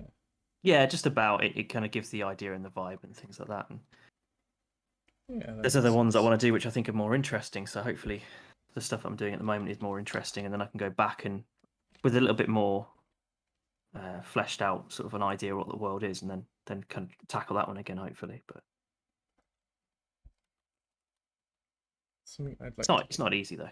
to get into. We should just swap. What's that? Yeah, we'll swap. Yeah. You can do some studies, and I'll do some world building. Yeah. Be perfect. Although the only thing I'm getting with this doing a lot of this world building stuff is that I feel like I should be doing more. At the moment, I'm just doing like another mood painting because it's and I've got a bit of downtime. I kind of want to do that big sort of landscape shot of the exterior stuff. But I need to get in and do the proper design work and the turnarounds and things like that, and actually properly because I want to properly concept out. I've got to challenge myself to fully flesh out an area properly. But yeah, I know I need to get into doing that stuff. But I just like painting. So. Good. Just paint. Do what you enjoy. Anthony. Yeah, there's a point where you've got to sit down and make yourself do the thing that's not, the most fun thing. Are you saying that art should not be fun? Is that what you're? Well, yeah, it's almost like art shouldn't be fun. I don't know. I thing is, I don't think any madman would say that in real life. We're living in a simulation. No. But Anthony made me realize a while back because we were in a class and I think it was like a support session, so he was just doing his own thing in 3D. And I think Tom Hicks said to him something like, "Oh, you should do more painting, Anthony. Why don't you do more painting?" And Anthony just went, "Because I enjoy doing this." And then that was the end of that discussion. Yeah. It's like, oh, good, yeah. I mean, that's fair. It is It's fair. it is fair, and I feel like that's what I've been thinking about is now that I have. I think the fact that I'm doing so many studies is a product of me spending 3 years concerned about how I'm going to get a job. Mm-hmm.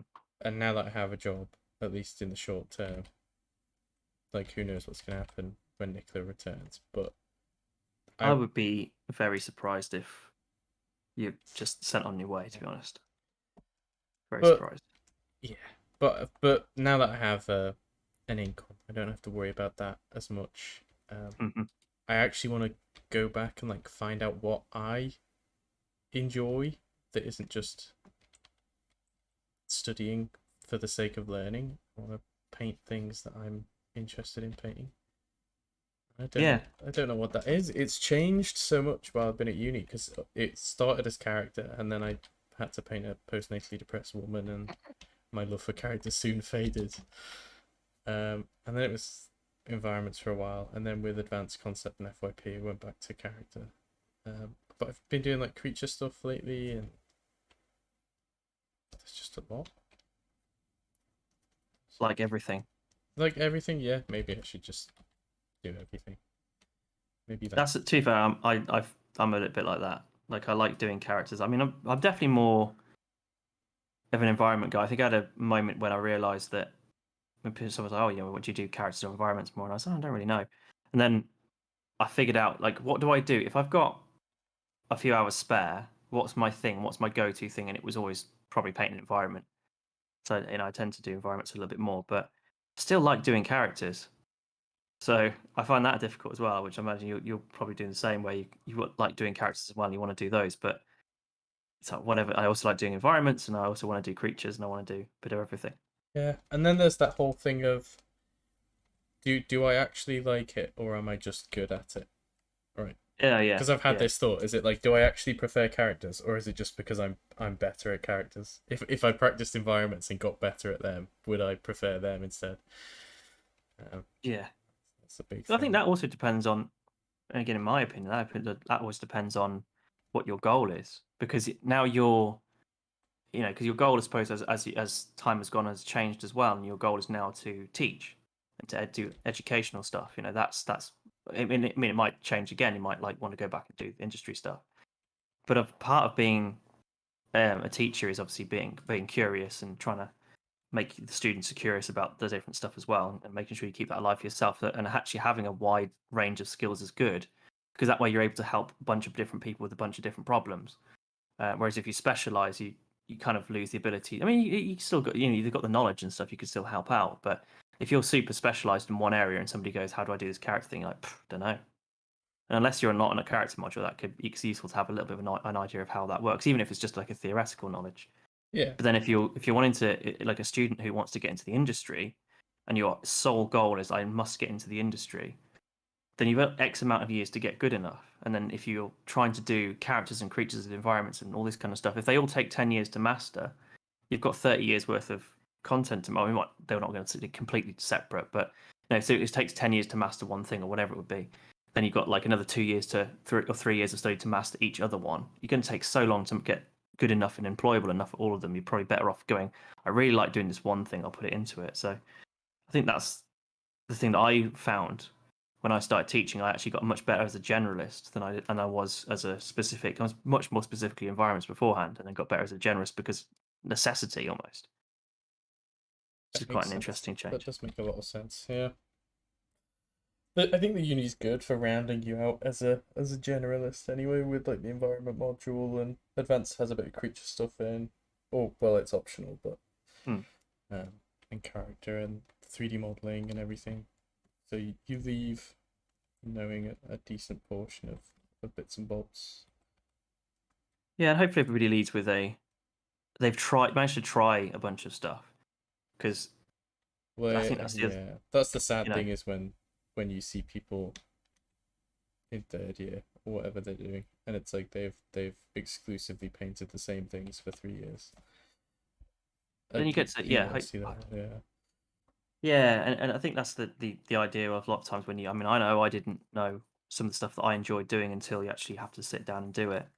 And it's difficult because your foundational skills when you're learning, it doesn't really matter if it's a character or an environment or a creature or anything, like just getting decent colors and tones and brush control, the mechanical side of it, that stuff is the same no matter what you're painting. But then when you get into like the specifics of, I really want to get good at like a fantasy environment, and it's like it gets a bit more sort of specific at that point. That's always a hard balance I found with teaching. That's why I enjoy the advanced module so much, because I just get to be a nerd, and basically go into like, this is the stuff I love, like really dig into the theory of it and dig into function and form and all that good stuff. And I have a captive audience who can't leave, so they have to listen to me talk. right. But it's good. It is good, and it hopefully reflects on the people you're talking to, and they get inspired, motivated, all that kind of stuff. Yeah, you hope so. I mean, you never really know. So that's always the hard thing with lecturing. Because I mean, what you don't really think about it, do you? But obviously, when you probably experience this in some of yours, that you'll give a lecture and you'll give a talk or something, and then like everyone just they listen, and then they go back and do the work they were doing before, or carry on with whatever. Like, is that even useful? Did anyone actually enjoy that, or was everyone bored to tears and everyone's just waiting for you to shut up? You just don't know sometimes. So Personal crisis. yeah, yeah, you do. You're Not like, God, everyone hated it. that doesn't sound too fun.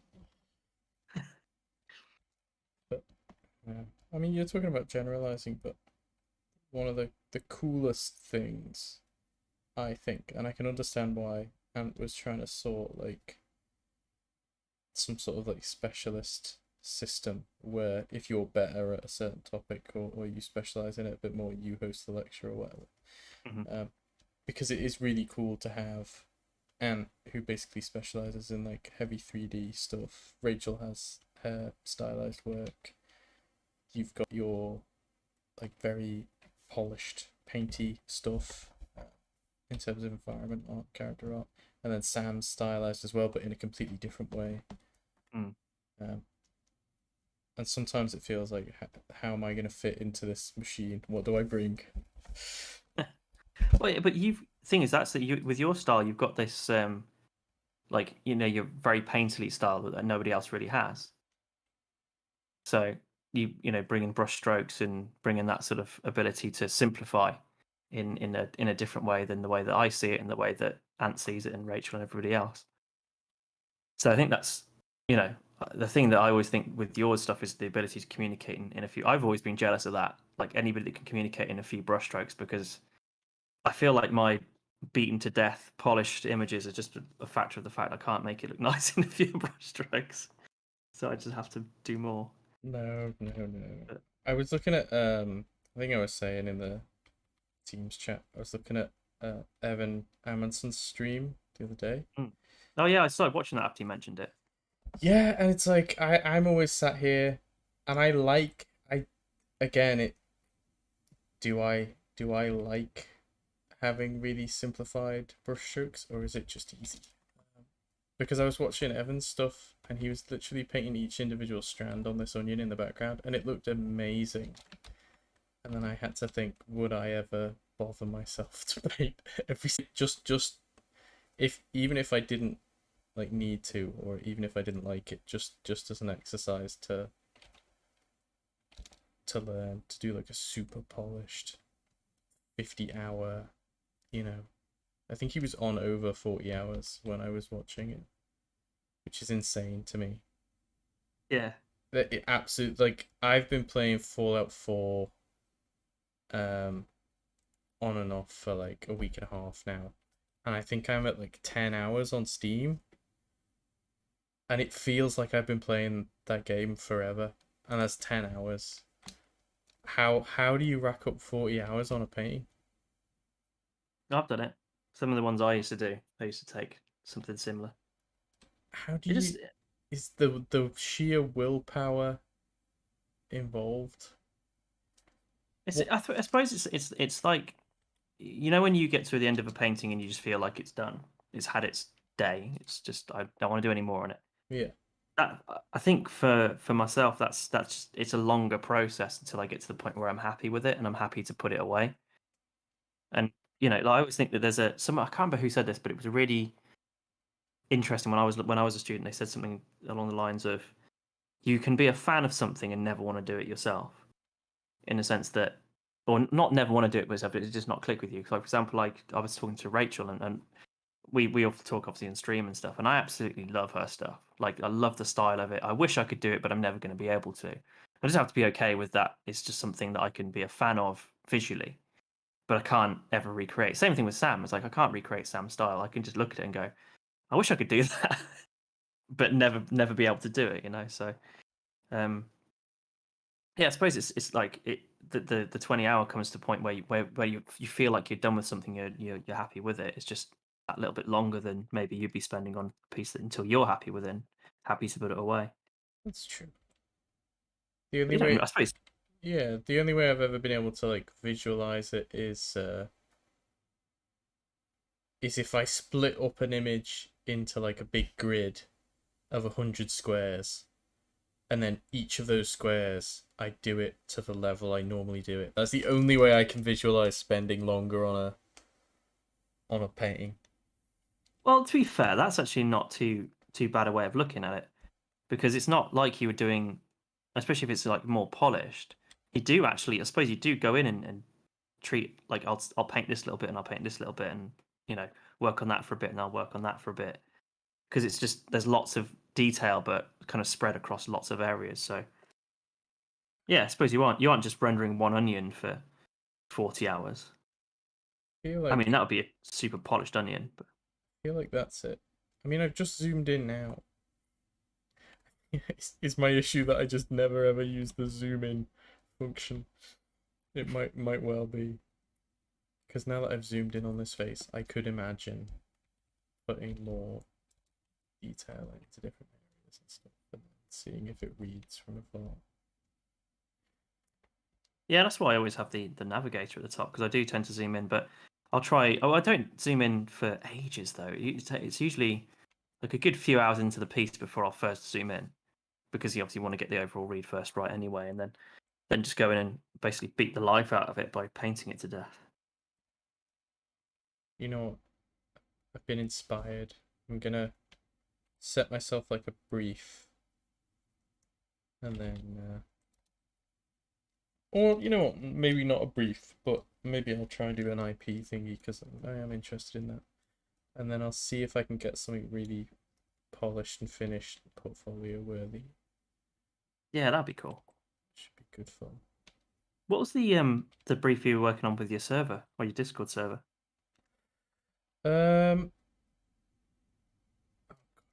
it was a little quick horror one. Every week I set, or every fortnight sometimes, depending what the brief is.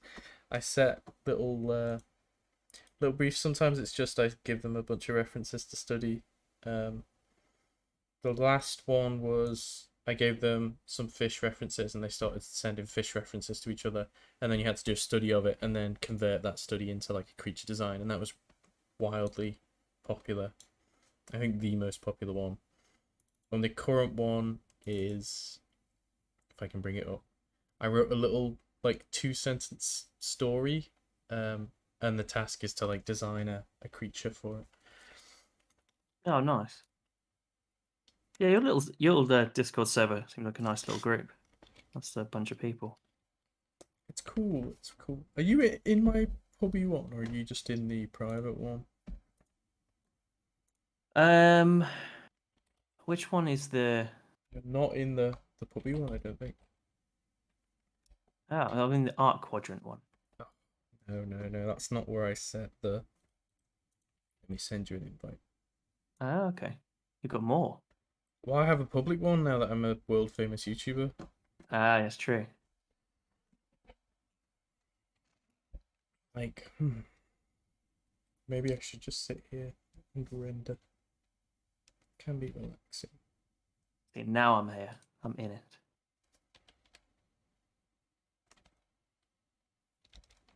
I'm gonna come in and ruin it. Destroy it all. Oh, Burn God. it down from the inside. See how quickly I get banned. It's good for if you now that you're in it, if you look in the prompt gallery, you can see what people have been up to. Yeah, because I saw your video you put up about the reference to concept, which I'd imagine was built off that a little bit. Yeah, it was. But there are some pretty good results from people. Spudster is pretty good. I like a lot of the stuff he does. Or she, I'm not sure. I think I'm gonna call this Sergeant done. As done as it will ever be. Well, see, here's the difference, right? So this entire time, you've done a couple of studies and everything. Like I've not even finished one piece. I'm still working on this one thing. Yeah, but it's not a. You're not just copying an image, are you? It's a personal thing, No. isn't it? Yeah, yeah, yeah. I But understand. it's just interesting with us. We're talking about time and stuff. That's the thing that's interesting about it, isn't it? Like it's cool. You I really need get that to sort of like to work on it. I felt really bad. I was just living in La La Land where everyone is really slow, and then I realized, hold on, no, their work is actually refined and makes sense that it would take longer. Like when they had the environment, I'm sure I told you about. Yeah, I asked you about it at the time when the other lecturers were showing off their like flat, like apartment things for the Netflix series. Rachel was like, "Oh, this one took me 25 hours or something." And yeah. again, I was sat there thinking, I've never spent 25 hours on like half of the games that I've played. Never mind a painting. How do you do that? So I think it's just something I'm gonna have to force myself to do and actually set like a clock and not let myself finish until I hit a certain amount of time. I think that'd be good. Yeah, full on like punishment, like locking yourself away. Yeah, put on like dungeon sound effects in the background. Yeah, so you're not allowed any baby bells until you finished it. Oh, that is the worst punishment a man could think of. That's it. That's gonna have to be it, then, isn't it? That's the thing that's gonna motivate you. It's like no baby bells, no baby bells, no polos, Nope, no nothing. I'm off the polos. I've You're off the reformed. polos. I'm a new man. What's your new addiction then? Bourbon's still going strong? No, I'm off bourbons. I'm on to chocolate digestives, which is a fairly normal addiction, I think. Yeah, it just depends on how many you're eating at a time. Because doesn't the Bourbon's like a packet in like a sitting or two packets? Was it 2 packets It you ate? was like, yeah, probably 2 packets. That's quite impressive, though, to be fair. It's not something, it's not conscious. I sit here and my left hand just reaches into this packet and then feeds my mouth like some sort of autonomous machine without me thinking about it at all until the packet's gone. You don't hit the wall. The wall is just like I feel kind of like just really sluggish and sick and No, you don't realize that until you stand up, really. So see, if I have too much, like if I just snacking on stuff, I'll just feel terrible. I'll get to a point and it'd be great. A bit like when when you order Domino's, it's amazing, and then the minute you finished it, you feel like shit. Really, yeah, so regret all of your decisions. yeah. Oh god.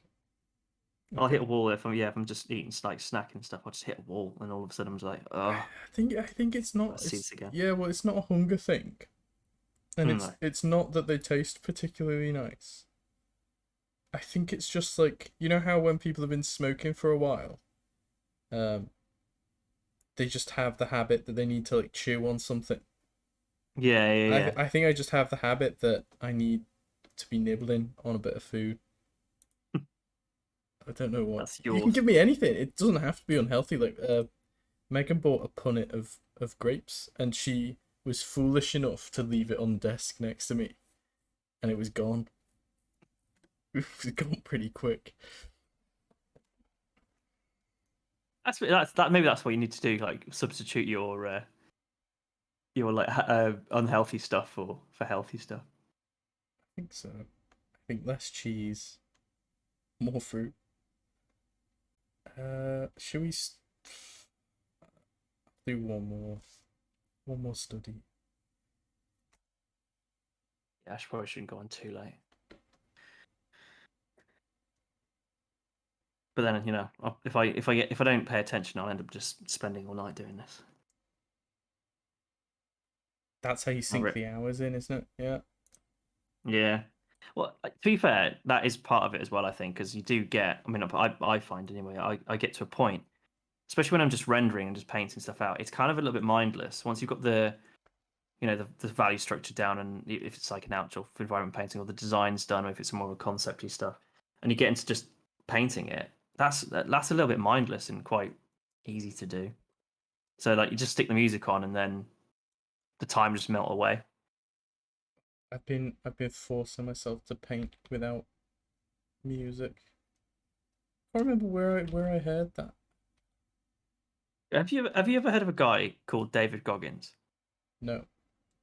He's like this fitness guy, and I don't know how to describe it, but he's just like everything should be painful and unpleasant. I think you dig it because it just That when he sounds was about talking, right. Yeah.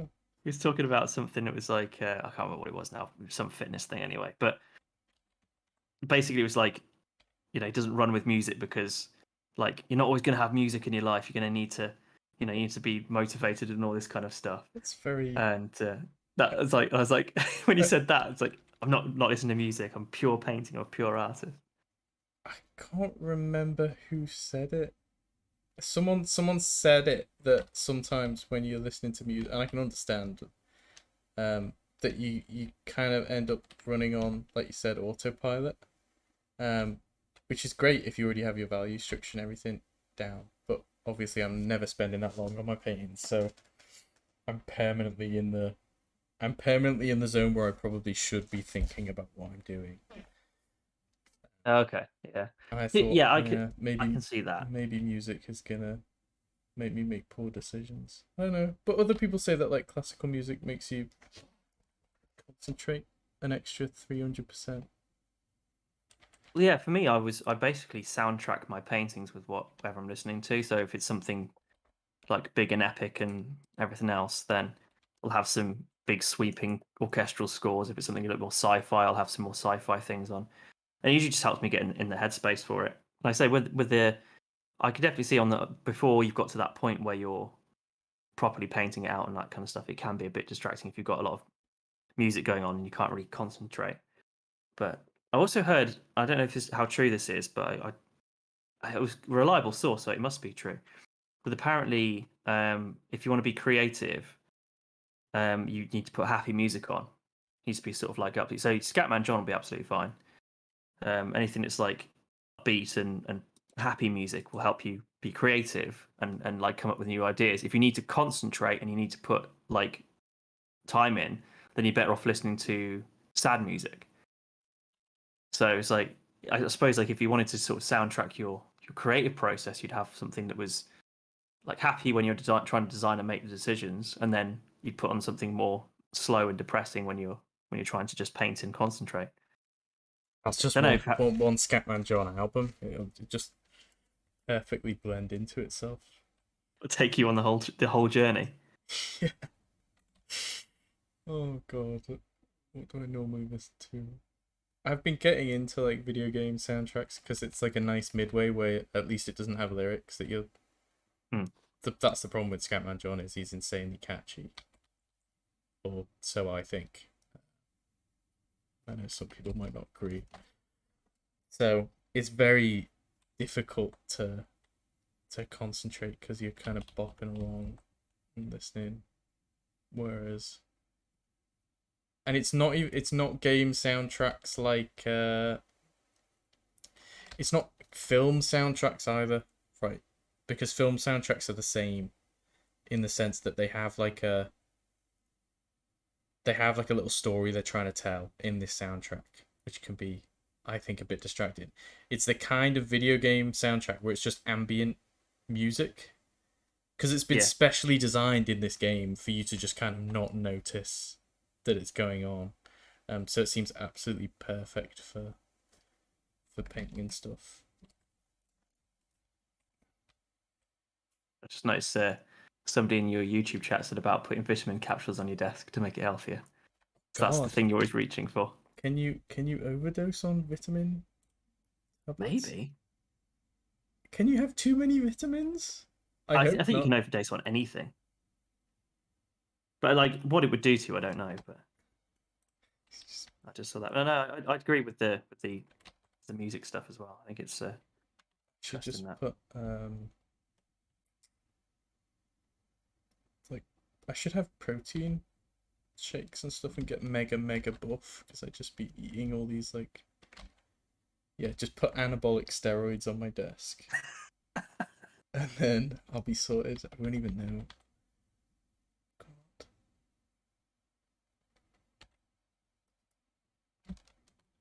I'll tell you who's actually really good for working music. Hyolung. Put Yeah, that on because it's all like tribal and sort of like, not tribal but like rhythmic and like lots of chanting and stuff. It kind of just drives on in the background. Really good for working. it is good. It's very good. Have you ever listened to Hylung at max volume? Well, depends. I've listened to them loud, but max volume is very loud on the setup I've got. Good. Like uncomfortably Good. loud. I was doing my A-level art project was about like Norse symbolism and stuff. So I was drawing a weird, or painting a big. It was A. Was it A0? I think it was A.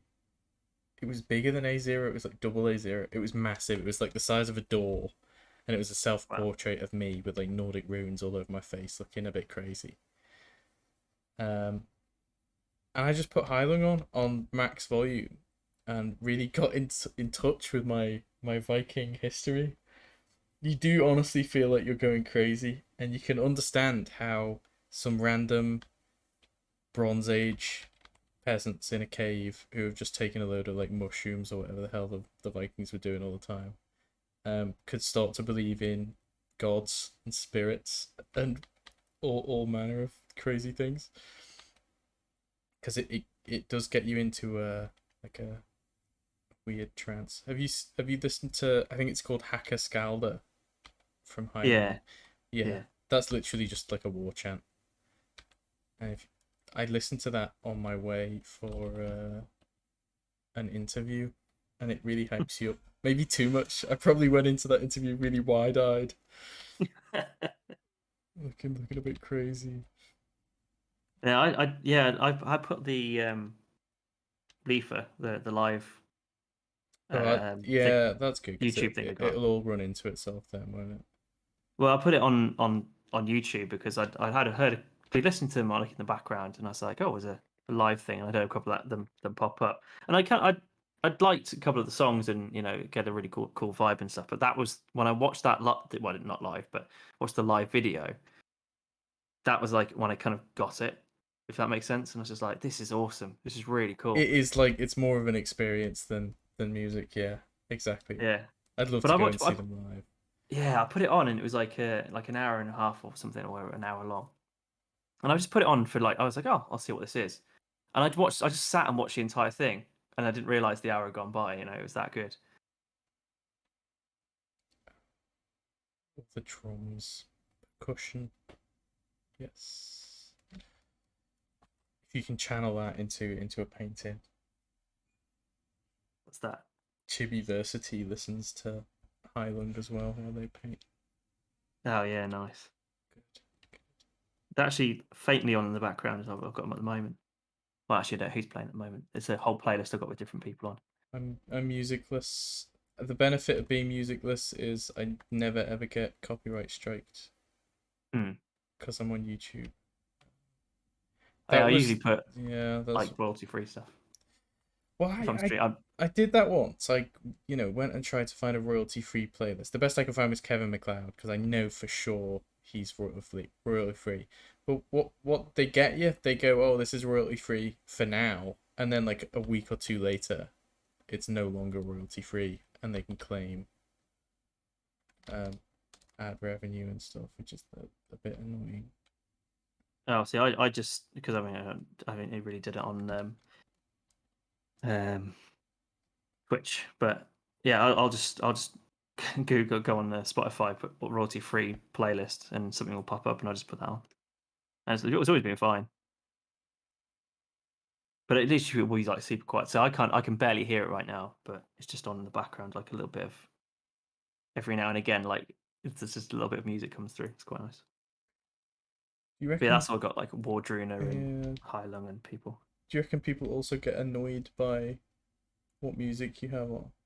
Because obviously everyone has different tastes. If I started blaring out Scatman John on stream, I don't know if people would appreciate it too much.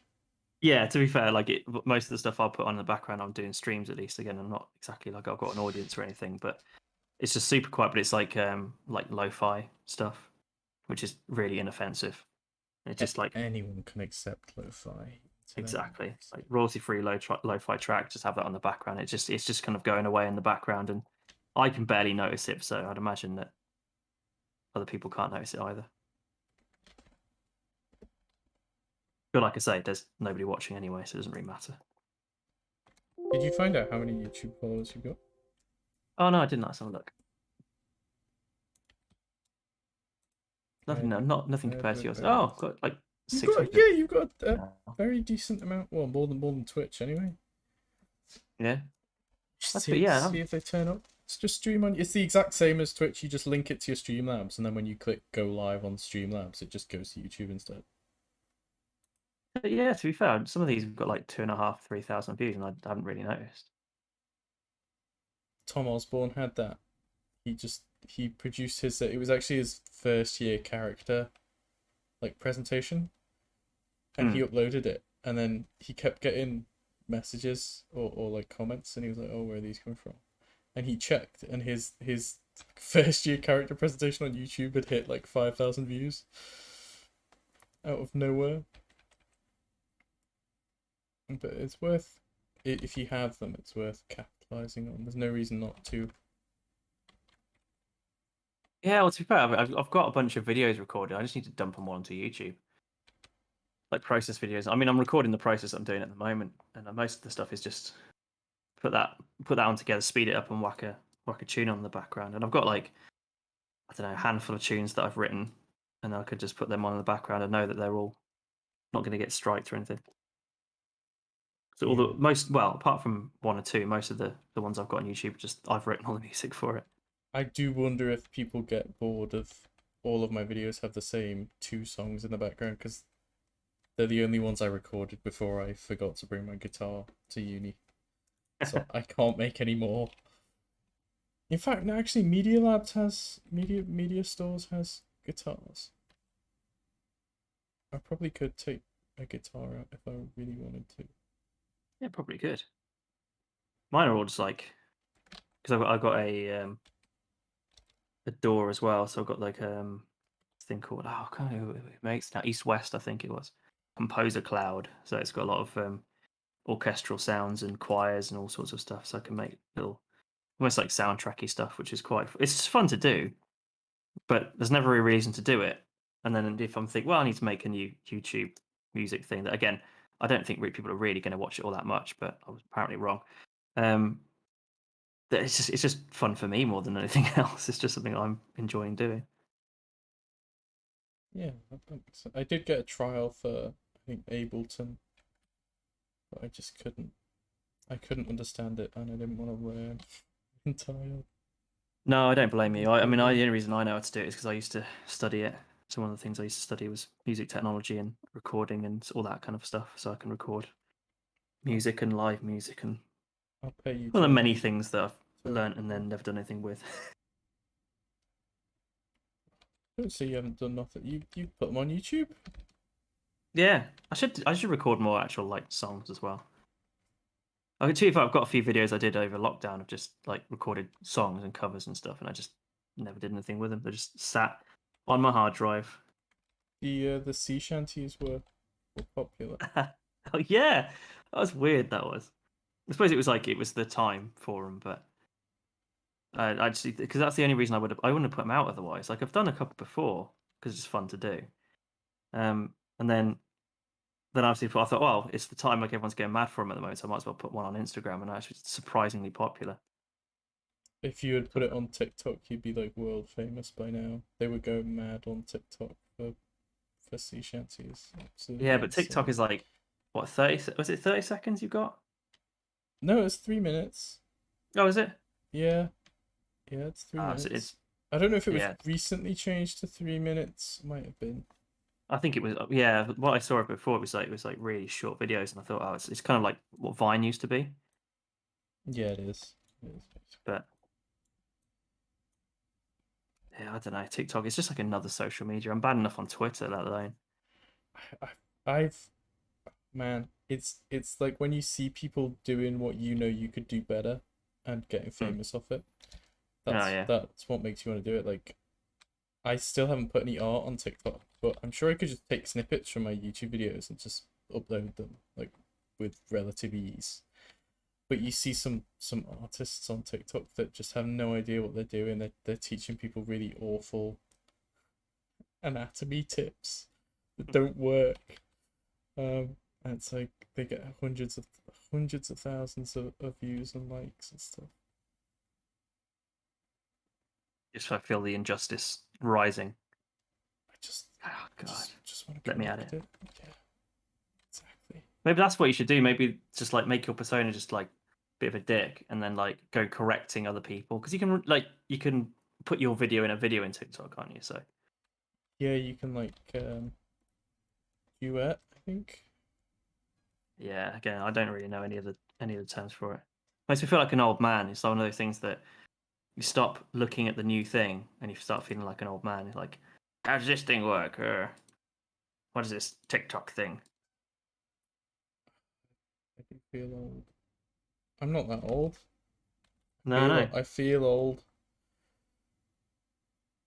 And you're only going to start feeling older now you're teaching. Because Yeah. everyone is always younger than you. Well, not for my first year or two. Now, you'd be surprised. A fair few oldies in like Mylan. She's your age. Really? Yeah, Mylan's like 27. Huh. I'm a bit older than that. Oh, I thought you were 27. No. I'm an old man. I'm ancient. I'm as old as the trees. Can you speak to them? I can, yeah. I was there when they were made. Is it Game of Thrones that all the lore surrounds like trees, elder trees? I don't know. Maybe. There's a lot of tree lore in like Dark Souls. Yeah. I suppose that's yeah, because I suppose some of the students that I've never met, I always just always because you always assume everybody's the same age when they come in, but if I've never met them, I wouldn't know that some of them are definitely some of them are going to be older, but then to be fair, it makes sense. She's very good. She is, yeah. Who else? Who else is an oldie? I mean, Tom Hicks isn't. He's not spring chicken. Because he went to another university before he went to Staffs.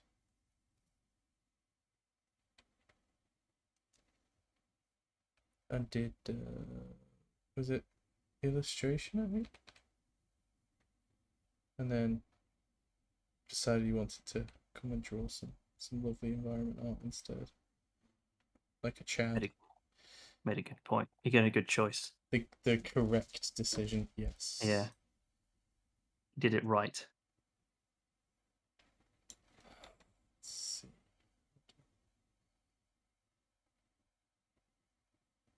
I wonder if the best way to show off chainmail is just by like having dots. It seems to work pretty well. Yeah, that works.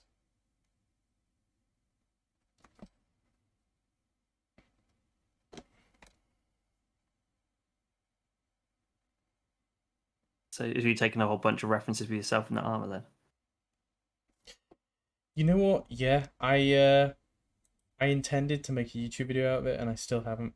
So I got all dressed up in full Norman armor, and then took like I think 200 photos of myself or something, and then I went through them all and got rid of all the bad ones and ended up with like 120 photos.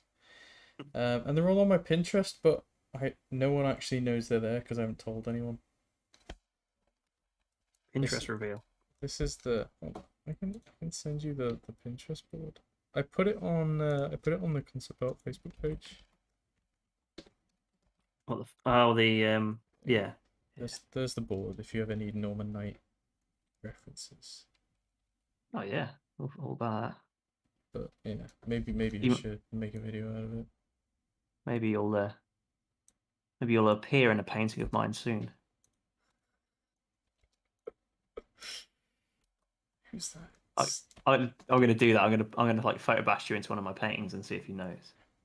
I was quite happy with some of them. I'm just lying down, and in my head I knew exactly what painting I'd put that into. Like, you know, it's the dead king in some sort of ship ready to be pushed off with flames licking up around him. Yeah. But on its own, it just looks like me lying on some grass. So I really do. Well, it's quite do funny because something with it. there's actually a painting I've got. It's like halfway done and I haven't finished it, so I need to go back and do that at some point. But it's part of the personal project, and it's the on the mountain, and it's like the mountain passes like stone gates carved into the side of the mountain, which you have to go through. And the idea is that they're like they're the people who live on the mountain trying to protect the mountain. There's not that many of them, but they use these gates to slowly sap people. So as you climb up the mountain, you keep getting taken out by just like basically like sappers and everything. And then one of the pieces that I want to do is the army who's going to go up the mountain to take the thing that's at the top, and they're just going to be walking through like soldiers and stuff walking through those gates. And I was like, some of these would be great. Go for it. People walking through. So yeah, Absolutely go for it. I'll be honoured. Honoured to. I'll make sure I'll put you at the dead you somewhere. Hello, elephant. You are a bit out of luck because I'm about to end the stream. We've done a night with like line art first, which was actually quite fun, and I liked the result. Then we did a singer sergeant study, and then just a little painting of me as a Norman. That's been good. I've been trying to stream every day like a madman. Every day, that's a commitment. I gotta get my studies in somehow, Ed. It's true. The morning is dedicated to Fallout 4, so I wake up at 6:45, and then I play Fallout 4 for 2 hours, and then it's work, and then when I get back, a bit more Fallout 4, and then streaming. The perfect schedule. Yeah, I have to get out from behind the PC for a bit. It's just got to be done. I wish I could. There is a nice graveyard behind me that I sometimes walk around, just because it's quiet, and there don't tend to be any unsavory people in a graveyard. Oh, I'm sure there's plenty, but they're all No. dead. Well, yeah, that's true. That's true. They're not a threat of attacking me in any way. So Yeah. yeah. There's also a The main really interesting I'll illustrate it. I will illustrate it. There's a really interesting little chapel in Hanley Cemetery if you've ever been. It's literally No, I don't think I have. it's the little graveyard right next to the uni, and it's like two little. They don't look like that. They look a bit better than that. It's two little chapel buildings, probably closer together. And then a big archway in the middle, but then on top of the archway is like another building with a big spire. I imagine there's a way to get up into it, but it's a very interesting looking. It's like it's one of those things where if I were to design a chapel, I don't think I'd think to have a big hole in the middle of it, but it actually looks really cool. Oh, I'll have to give it a look. Or like take a photo if you take a photo of it, I suppose. But I could, yeah. It might be on Google.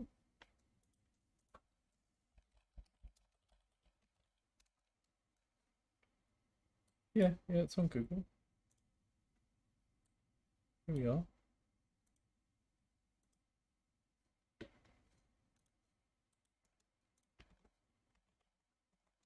It looks a bit like just like a gate.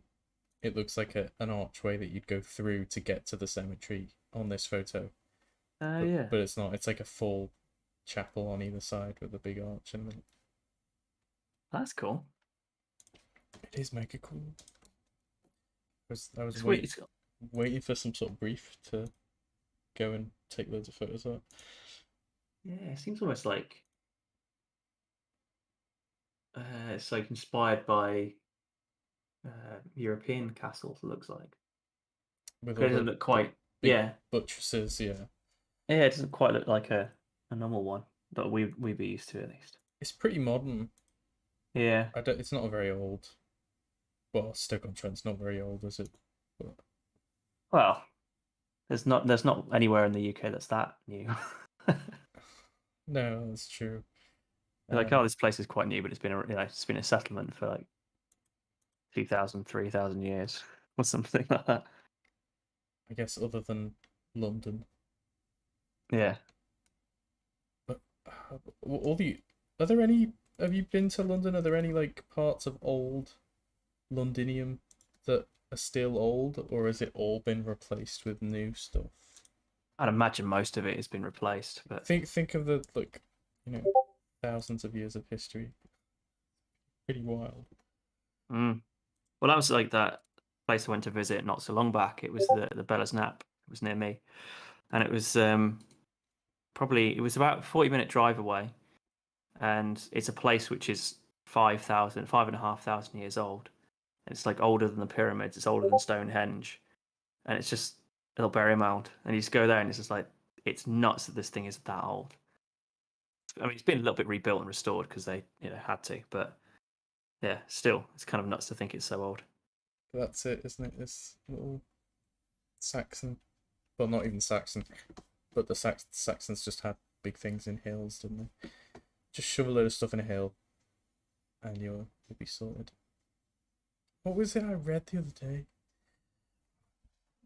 You sometimes forget about the different, like that your timeline of humanity is a bit warped to the point where the Oregon trails when all the settlers were traveling across the desert in America. Yeah. Those started the same year that the fax machine was invented. Oh yeah. That's just ridiculous. It's just a ridiculous thought. It's like there's another one that's like obviously the most famous one is Oxford University is like 400 years older than the Aztec Empire, which is wild. Yeah. But it's like someone who was alive to see Abraham Lincoln be assassinated could have also been alive to watch the moon landings. They're that close together. I think Americans forget how young America is as a as a country. Oh yeah. It basically hasn't existed. Well, the United States of America hasn't existed for all of human history. Which is wild. Yeah, it's weird. And I think that's it. If you go to America and they talk about something, it's like, oh, it's really old. It's like 200 years old. And then I mean we're spoiled again in this country, and a lot of countries are, but we forget how old some of the stuff we've got kicking about is. Yeah, because it's just like I say, that thing 5,500 years old. It's just you can't even fathom it. You know, that's like so long ago. But then I mean, I walked past a church the other day, it had like a Norman spire on it, and it was yeah. Again, that's ancient, but you just think it's just a church. You just walk past it. Don't really think about it. I think if you think of it in generations, that helps with comprehending it. How many generations of people? But still, I mean, when you think just like I think what you think of your life, and then the life of people back then, you can't even sort of fathom it. You know, in that sense of like how different it is, and you know what people like back then, and it's just so far away. It's not even we don't understand. You know, we don't understand how they lived and because most of that stuff's been lost when you go too far back. They just know people were there, but they don't know how they existed, how they lived, what they did. You know. There are whole empires that they've got absolutely no idea about at all because it's all gone. Yeah. Insane. Yeah, one of the other things I've been researching lately has been megalithic structures because that's part of the concepts that I'm doing. And that stuff is when you start digging into that stuff's wild because it's so old. It's been there for so long, but they also have no idea how they did it, like all the moving the giant stones and like raising them and all this kind of stuff. Because people say, well, how do you do it now with the technology we've got today? And they're like, that's a good couple of £1 million job. You need all the big cranes we've got to do that. And then they think, well, they didn't know any of that. Have you seen this guy that does it in his back garden? No. I think he's like a retired physics professor, and Nice. And he moves 200-ton rocks just on his own, basically to prove that you can do it. Yeah. It's all just pivots and big like surrounding wooden structures, basically.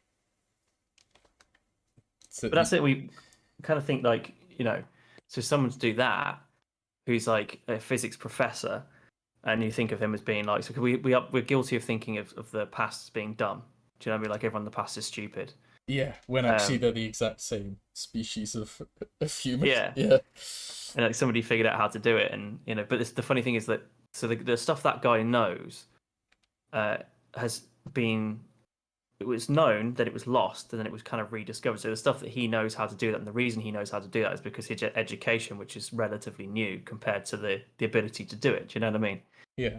So I think that's the stuff. And there's the one place which I think was really interesting is it was like the stone has been cast in these buildings essentially, and it'd been melted down because he couldn't have cut them in that way, and they don't know how they did it. Like, how did you melt stone? How did you cast stone? It doesn't make any sense. But you can cast like calcium carbonate, which is limestone. Oh no, but this is like granite. How do you cast granite? Exactly. So it's. I'm gonna have to end the stream and start googling some of these weird structures. I think.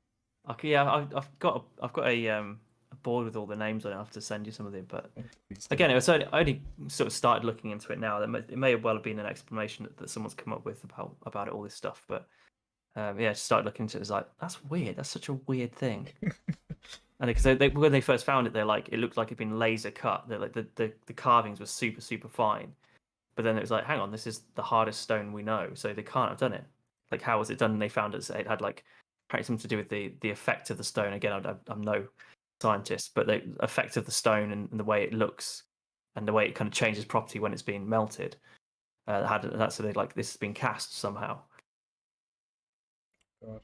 Maybe it's just like me with other people's paintings. Maybe they just spent hundreds of years on this one little bit of stone. Yeah, it's possible. Like how Notre Dame took like a century to build, didn't it? Oh yeah. Yeah. So anything's possible with manpower and time. we forget that they had like massive amounts of slave labor as well. You could just throw people yeah. at a project until it was finished. Yeah. Right, that's the end of my stream. Thank you What a for way to end it. coming. What a way to end it. Exactly. Been a bit a bit off topic. But some nice studies. I think I might like trim it before I put it onto YouTube because the last half an hour I'm not actually drawing anything. That's fine. Yeah, we're just chatting. Right.